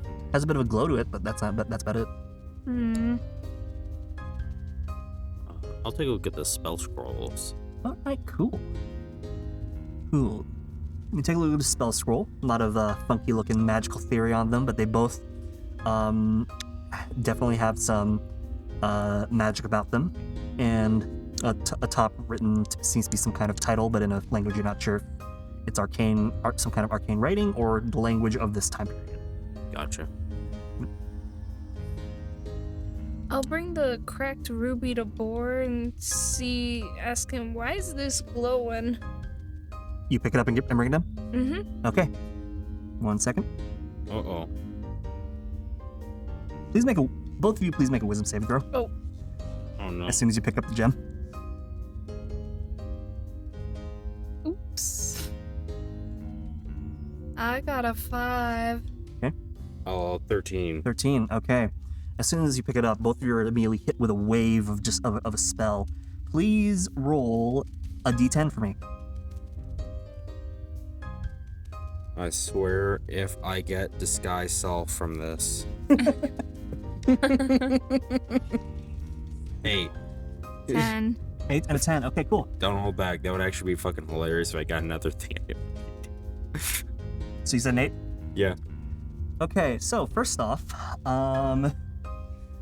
Athelas, you feel this like wave of just of like something. You feel kind of like a chill go through your entire body, and weirdly enough, you're fine. Or, however, you feel an intense need to physically strike Athelas. Oh my god. Roll for attack, please. Oh, Just shit. unarmed strike. Thank God. That is a nat 1 for a total of 6 to hit. You as soon as you pick up the gem and turn around to hand it over to Boar, you see Boar immediately whine up to fucking smack you in the face, and you immediately duck out of the way as you and just smacks himself at his own face. Damn. Roll for damage. Wait a minute. Are you using board? Unarmed strike. Whatever unarmed damage is. For me, that's 3 bludgeoning. You smack yourself in the face. You feel it like really knocky in your own jaw, and you take 3 bludgeoning damage from Alright. yourself. Yeah, so that happened. Cool, I'm gonna grab the crystal from her, trying to figure out what the hell that is. Make an Arcana check, please. I'm just gonna pretend you did not try to do that. I was kind of hoping I'd pick it up and it would happen all over again. Okay, if that's what you're home for, then because I was thinking about that too, honestly. Everybody make another wisdom saving throw. No! Everyone? These two. Oh, okay. Okay, Arcana check was a 10. Okay, but first make the wisdom save. Ooh. I'll definitely say with a 10, yep, this is fucking magic. Mine is a 22 and Athelas is a 10. What's 3. 3? You're okay. Athelas, roll another d10 for me, please. 7. Now you want to make an attack. You just abruptly make an attack at Boar. Fucking roll for an unarmed attack, please. I swear. What's your 22. to hit? What's your strength? That was a nat 20. Yeah, but what's your strength?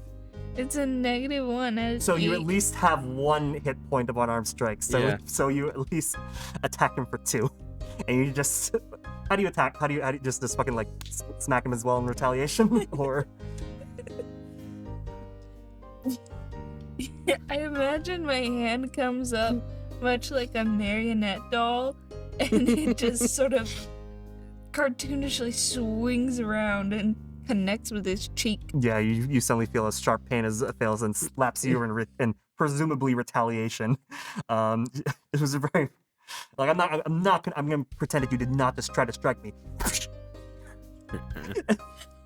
Then fucking sucker slaps you. Damn. It stings. That was a solid open-handed palm slap straight to the cheek. Damn. That's fucking I does got that- fucking critical. Ed, what is this thing? Oh right, him too. Actually, Oh no! no, he survived. He was good on the first one. He failed the second one. As you pick him up, you can see that he's trying to bite at you. Just. Oh my. Oh, I'm sorry. What? I'll smack him on top of Oh! his head and say, well, he is his head. Quit that! I'm sorry. What just happened? This thing is making us attack each other. Oh. Well, that's not good. No. Well, put them back. Find a piece of cloth in my person to wrap this thing in and put it Okay. away in my bag. And just fucking gently, like fucking Yeah. hobo carry it. Just toss it in your bag. Yeah. I'll grab that potion. Okay, cool. Please add a weird gray potion to your inventory. Custom item. Speaking of which, I will actually unroll the spell scrolls in front of Head and see if he can read the language on it. Ah, wonderful. Let's see. That one looks to be an awakened spell scroll, and the other one is fabricate. I have no idea what these do. Ha. Make things and awake things. Alright. Put the spell scrolls away. Okay. Cool. And what would you guys like to do now?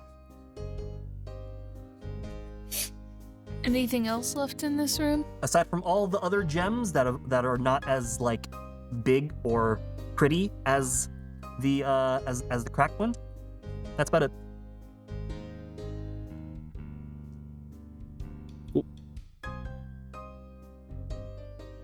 What if I took a handful of gems? You take a handful of gems. Nothing happens. How much would you value that? Make an intelligence check, please.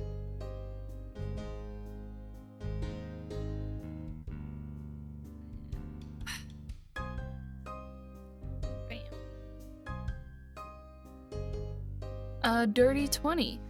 You can tell that probably from the gems you can see here, you can appraise it about 500 gold. Damn.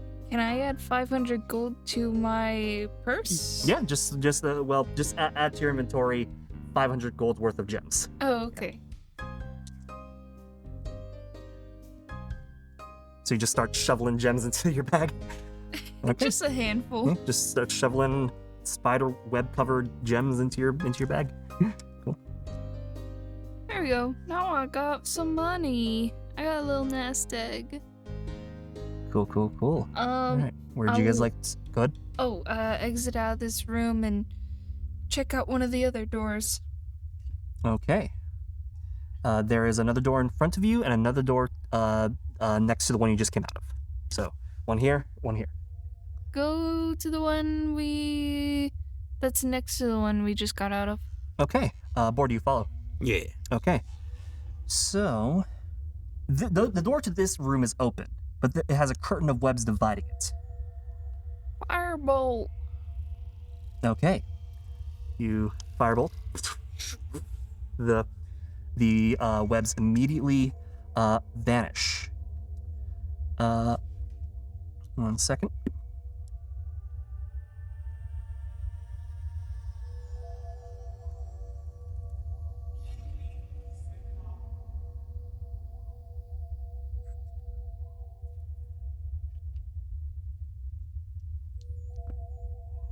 Okay.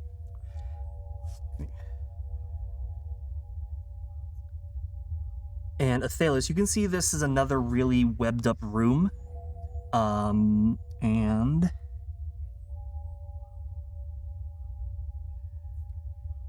it mostly looks like it's just a web covered room covered in what's your perception again? 18. 18? Okay. Mostly just bits and pieces of bone here and there. But overall it's actually pretty empty. But give me 1 second. So the room is empty except for bones. Yep, except for a bunch of bones that have been wrapped up and chewed away by the web.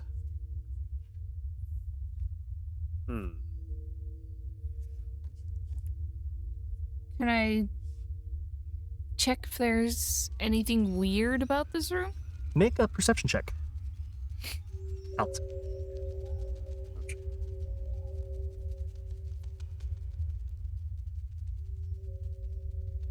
Ten.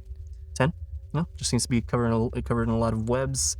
Maybe this was some kind of like trash chute for the spiders. Go to the next room. I'm gonna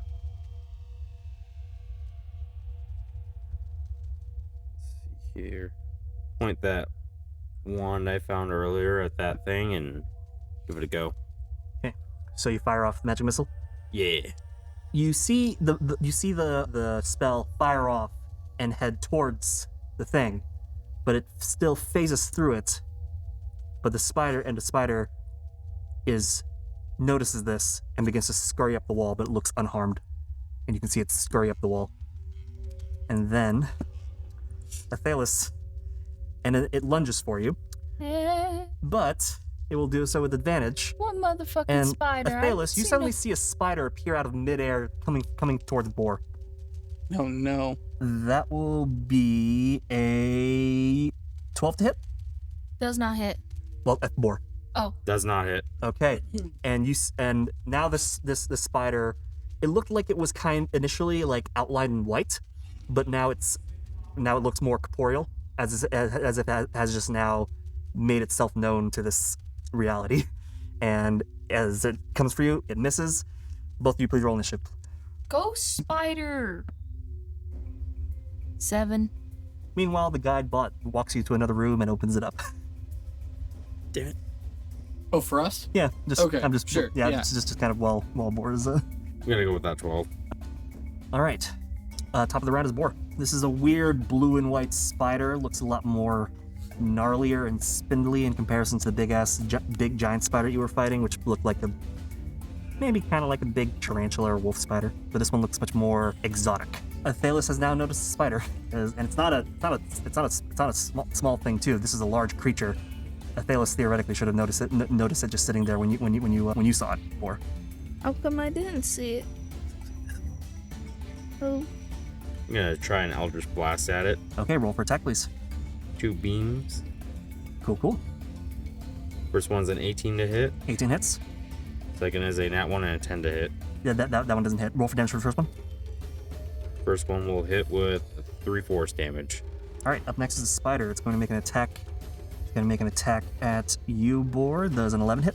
No. All right, it launches and misses, but then Athelas, you see it suddenly vanish out of existence, but Boar, you still see it. Nice. Athelas, it's your turn. You want to hold an action? yeah. If I see it, I'd like to hold an action to attack with a firebolt. Boar, you can still see it, but Athelas seems to be confused as to where it went. My coffee supplies. Mhm.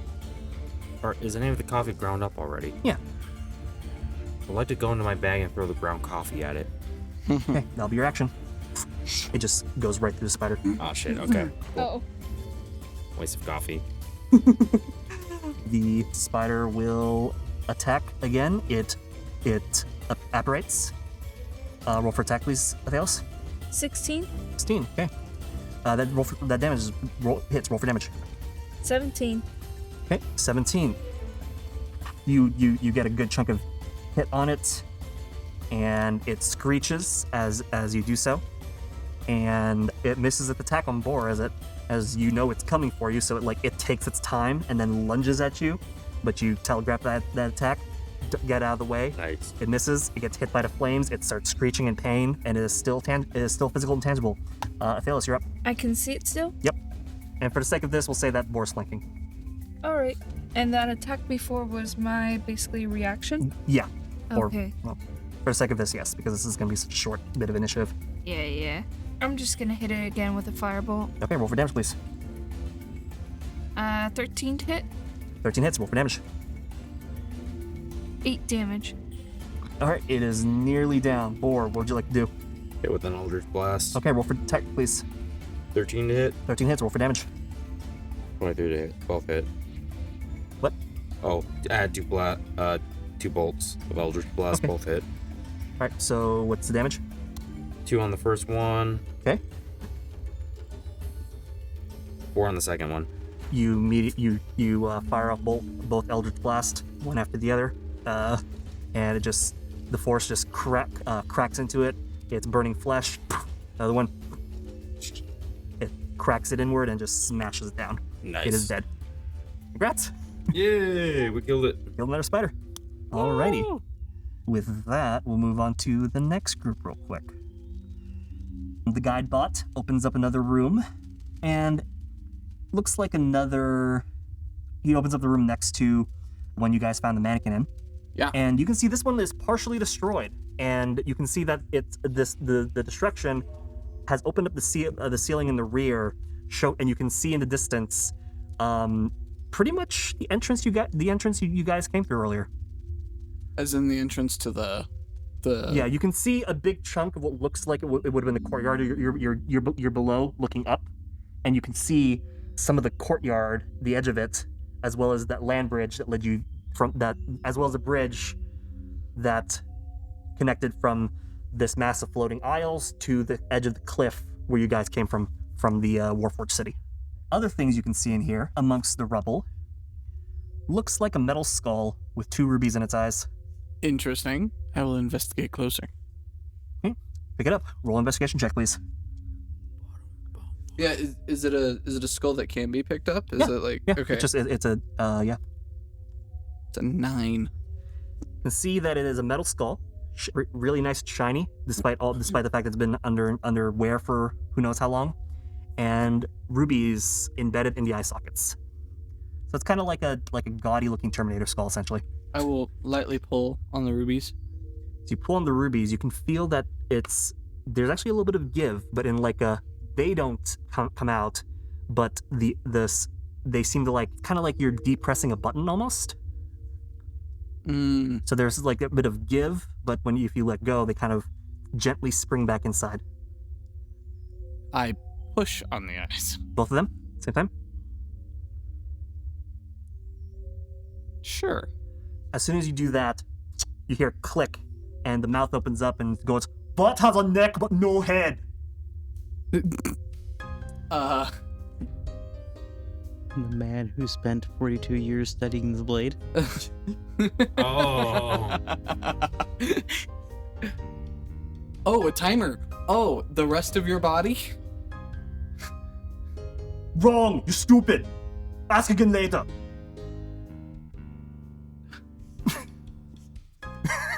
I push it again. You try and push on the rubies, but they are stiff, and they don't give. Pull on the rubies. You try like pull them to like get them out? Or No. Try and pull them. They're still stuck. I put the head in my bag. Okay. Add a metal skull with rubies in its eyes to your inventory.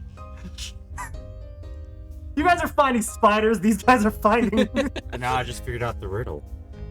It's the answer. I'm not telling you. Damn it. What was it again? What has a neck but no head? What has a neck but no head? Anyways. Interesting. Yeah. Okay. The guide bot goes, "Wow, that was weird." Anyways, and he continues on to the next room across, and opens that one up. You guys follow? We're just going on a little tour. Yeah. Okay.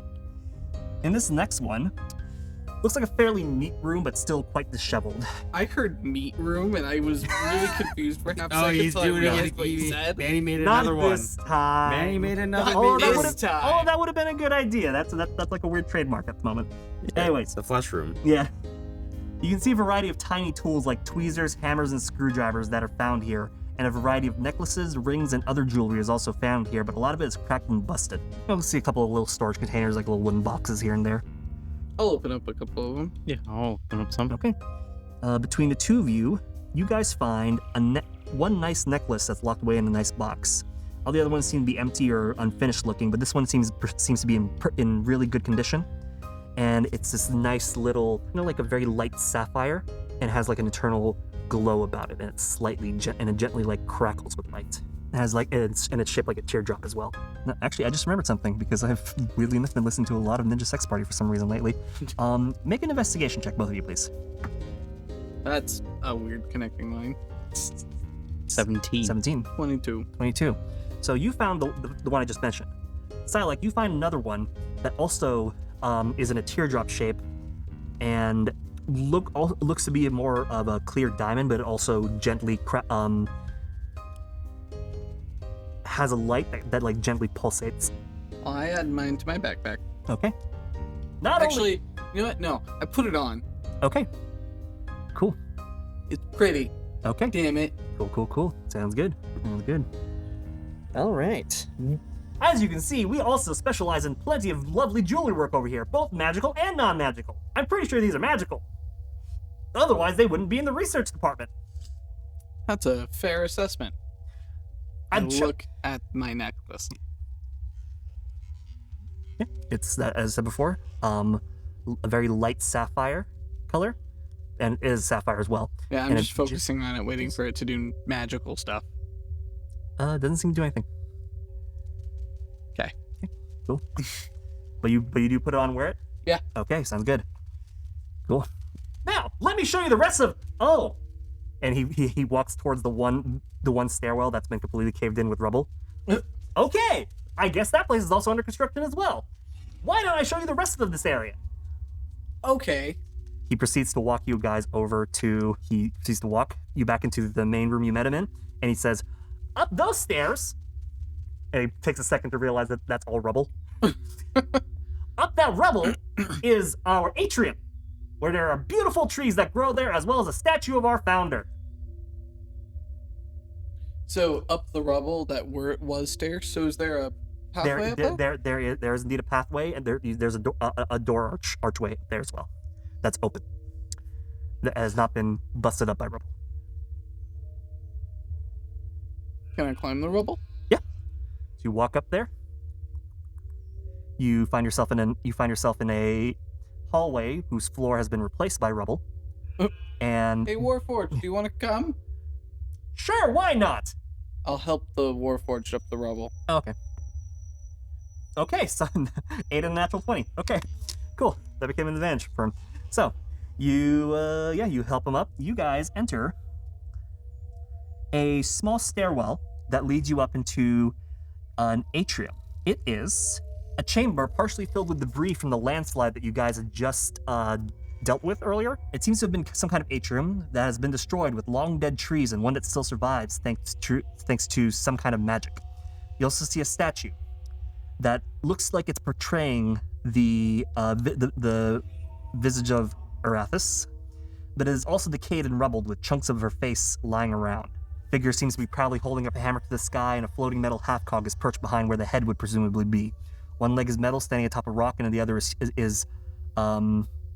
looks presumably humanoid. One hand clutches a book. One hand that's clutching a book is also made of metal, and you can see a single tree that glows with radiant magic illuminating this chamber. A tree is in the center of a fountain that flows, the only fountain you've seen so far that flows with clear running water. The tree has plump fruit growing upon it that looks like very large plums. What's the deal with the fruit? Oh, that happens to be. He walks up to it, looks at one of the planks, the plaques. This is a tree of enchanted fruit cultivated by Hogarth Ramekin. It grants magical effects to those who eat it. What are they? Take a taste and find out. Warning, do not eat more than 3. Do you know what? Do not eat more than 3. And he says that in that quick, side effects voice. And over here are the Everclear Waters, an endless loop of enchanted water from the water plane that recycles back into the water plane. It's always clean, pristine, and very refreshing. Can I dunk my face in it? Sure. Would that be disrespectful? Nope. I asked the Warforged. Plenty of people have done worse. Oh. But it's recycled? Yes, indeed. I do not know how that works. All I know is that's what it says. I'll just splash some water on my face. Okay, give me one Clean second. my face up. Please roll for me a D12. Oh boy. That is a 9. A 9. So, Silak, as you see Novell splash water on his face, please roll D4 for me, Aaron. A D4? Mm-hmm. 2. You see 2 additional eye stalks grow out the side of his forehead. Oh no. You now have perception advantage on wisdom perception checks that rely on sight. Something doesn't seem right. I'll turn to Silak. Something's not right. You look HD. Double the resolution. I don't know. You look all the same. Yeah, you look fine to me. Oh, weird. Well, and Acolyte says, you have a... He's like, touch the sides of your heads. Touch the sides of my... And you feel... Oh, you, God. yes. Oh, what? Oh, no, that's gross. What? As you look around, you can see everything. You can Do feel the eye them... stalks move You independent feel of them each move, other? Yeah, you feel them move. I You feel look very, at myself. You feel very chameleon-y right now. You're kind of seeing certain parts of your... You can see your own shoulders, I'll your have chest, the your back. eye stalks look at each other and the stalk of their eye stalks. Oh gosh. Interpret that how you want to. How that makes you feel. I don't know. How does Novell look? Deeply uncomfortable. Yep, you're just straight. You're having like your normal vision, and you're having like chameleon stuff going on in Yeah. your periphery. Oh, I don't like this. Oh, okay. Oh. Results may vary. That also says that on the plaque. Couldn't said that first. I thought you said the water was clean. It is. See, look how nice and clean it is. And he puts his hand into it. See, I feel blessed. And you see he's just suddenly like glowing. Man, what? Can I wash them away? Take some more water. Try and wash the eye stalks off. As soon as you like splash water on your head, they're still there. And now you're wet. I guess I gotta live with and they this. close too when you close your eyes. The way you said that made it sound cute. Like when a puppy dog blinks at you. Or a cat blinks at you. Alright. Okay. I gotta deal with this. Would you like to try the fruit next? I would like to try the fruit. Wonderful! He walks over to it. Just kind of stares. I can do this! And he will proceed to climb. Acolyte, what's going on here? I'm not entirely sure. I too would actually like to be blessed by the waters of Erathis. And he goes to... But what if you get more eye stalks? I don't know how that would feel. If that is the blessing I am given, then so it shall be. Guidebot attempts to climb and immediately falls back into the water. Even with his blessing. Okay. As soon as he walks in, comes back out, he kind of like self-baptizes himself, and when he comes out, suddenly a foxtail grows out of his butt. He's a furry now. He is. He's like, I just felt something happen. What happened? I don't know. Go ahead and turn around. He's like, whoa, I feel something. Oh. And it begins just moving on its own, just really erratic. Hey, Aren't you a good boy? Make a persuasion check. Guidebot eventually climbs a tree, grabs a fruit, falls using his own, picks it by falling with his own gravity, and walks over and hands it to you, Silac. It's a 17 on persuasion. 17. The tail begins wagging, and he's like, that is unusual. You are presented a big plum. I eat it. Okie doke. Please roll for me a d8.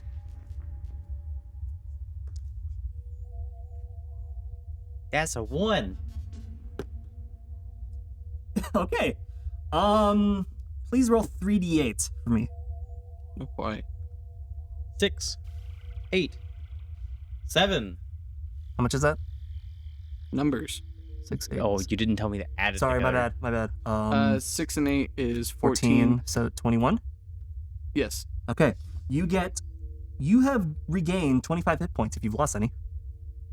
I'm at max health. Okay, then you may have 25 temporary hit points. And it will last for an hour. But then, your skin begins to glisten, and you are now shedding bright light in a 5-foot radius, and dim light for an additional 5 feet. You look and Silac just starts glowing. Oh, he already couldn't stealth. He literally lights up the room. Why is that so cute? I've been blessed. Yes. We yes, have you all. Acolyte goes, we've all been blessed. I'd like to take a closer look at the statue. All right, what are you looking for? Does it seem like there's any way to put the head back together? These are big statues. Or Oh, this is a big okay. statue, so it's like it stands at least 20 feet tall. So all the big pieces of head are just rubble. Oh, yeah. Okay. Then I'll just take a moment to appreciate and respect it. Cool. Actually, Acolyte will do the same thing too, but it'll be much more reverent about it. But I guess we'll go back one more time to Bor and Athelas. Yeah. Cool. You just killed a spider. You're in a spiderweb-filled room. There is one more room that you haven't opened up yet. That is right across from you guys. Nothing Yes. interesting in this room where I killed the spider. Let me double check. Make an investigation check, please. 11. 11. Yeah, not much else. Too much webbing. Too many weird little bones here and there. Cool. I'll check out that other room. Mm-hmm. Okay. So the room to the door to this room is also closed. How'd you like to open it up? I'm gonna use my thieves' tools to open Okay. it up. Please roll for stealth. Sleight of hand. Yeah. 14. 14. Once again, when you do the thing, it opens itself up to show that codex again. Make another Arcana check. 15. You easily this even though this one is different, you can easily see what the pattern is. Slide it back into place and pop it back in. And this door once again opens up. It unlocks and will slightly opens itself up. All right, let me take a peek inside. You look inside and you can see on a table, or make a perception check, please. Wait, what's your passive again? 18. 18. Never mind. You can see a skull sitting on a table on a desk, and a large spider, not like humongous or anything that you guys fought earlier, just crawling near it, crawling over it. It's probably like the size of this. What would you like to do? What's the rest of the room look like? This room here is also pretty much ramshackled and covered in more webs, at least from where you are. What's the skull made out of? Is it bone? It looks like bone. I'll walk into the room and I'll see if I can just gently pick up the spider on the end of my staff. Make an animal handling check. 14. 14. Can you easily just kind of pick it, fish it away, and it's on under your staff. Oh, and I just, I smacked the shit out of it against the wall. Just it goes, and then you hear a gentle, "Thank you." Yeah. Oh. Oh, we found another one. I'll hold up head. Hello there. You point ahead and you see the other skull go, "Yeah, thank you," and you can see he's actually also attached to some kind of harness. You can see that he looks like a normal humanoid skull and jaw with arcane glyphs and runes inscribed around him, like around the crown. He has no eyeballs, but he does have little wispy sparks of light in the sockets where they should be. "Hi, thank you. I've been here for a very long time, and I realize maybe, I don't know, I don't know how long it's been, but I don't like spiders, so thank you." You're welcome. We don't like them either. No. Good. Are there more spiders out there? Yes. Shit. We took care of most of them. I killed the biggest one. Mm-hmm. Okay, that's something. And your other head goes, like, hello there, brother. Oh, I didn't know there was more of me. Or are you like me? I don't think he like you, but I think he's like you, if that makes sense. Oh, okay. Well, my name's Wilson. All right, Wilson, All right, Wilson. We can get you out of here.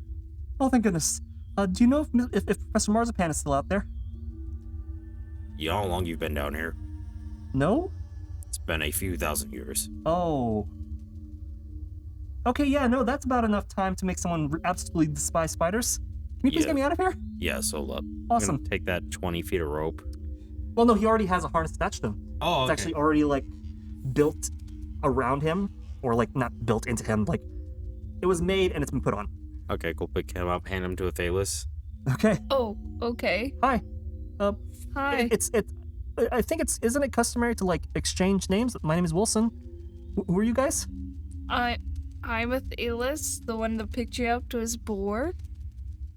Okay, Athelas, Boar, and who's the other head? What was the other head you called? We're calling him Head. Okay, that's a bit on the nose, but okay.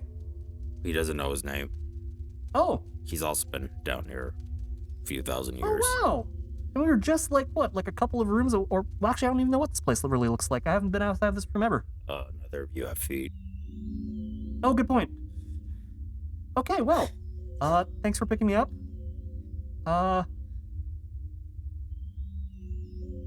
Yeah, now we gotta Do you- figure out how to get out of here. Do you Oh, remember the kind of layout of this place? no, I have always just been in this particular room. Oh.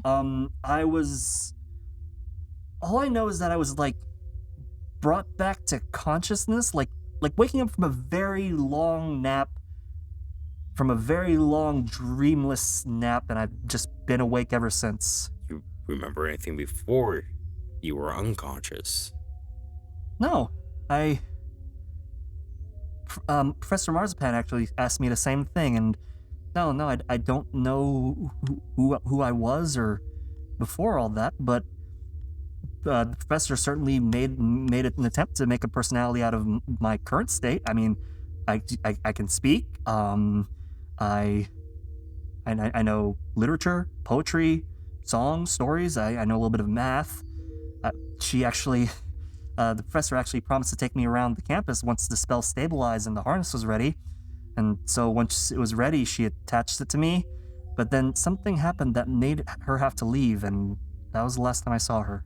There was a big earthquake. You know, I felt that recently.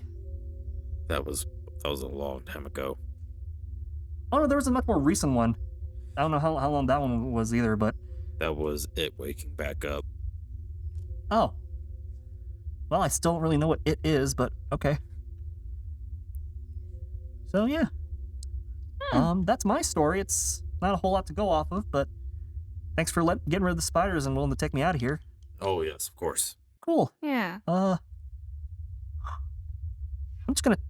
Can I close my eyes so I don't see any more spiders? No, wait, I can. Yeah, I did that before whenever the spiders were trying to crawl over my face. Yep. Okay. Oh. I'll just keep my eyes closed if there's any more spiders. All right. And as you guys walk out of the room, he's like, "Oh my God, there's more webs. Yes, there is more spiders. Shit. Oh God damn it." And that's where we'll end it. Oh god damn it, no.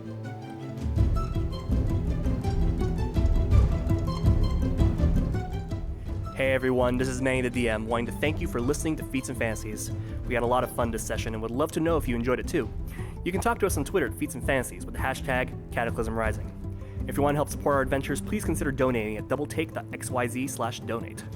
All donations will go directly to improving the show and finding better ways to get you involved. Thank you again for supporting our podcast. Please share it with your friends, and we'll see you again in the next one.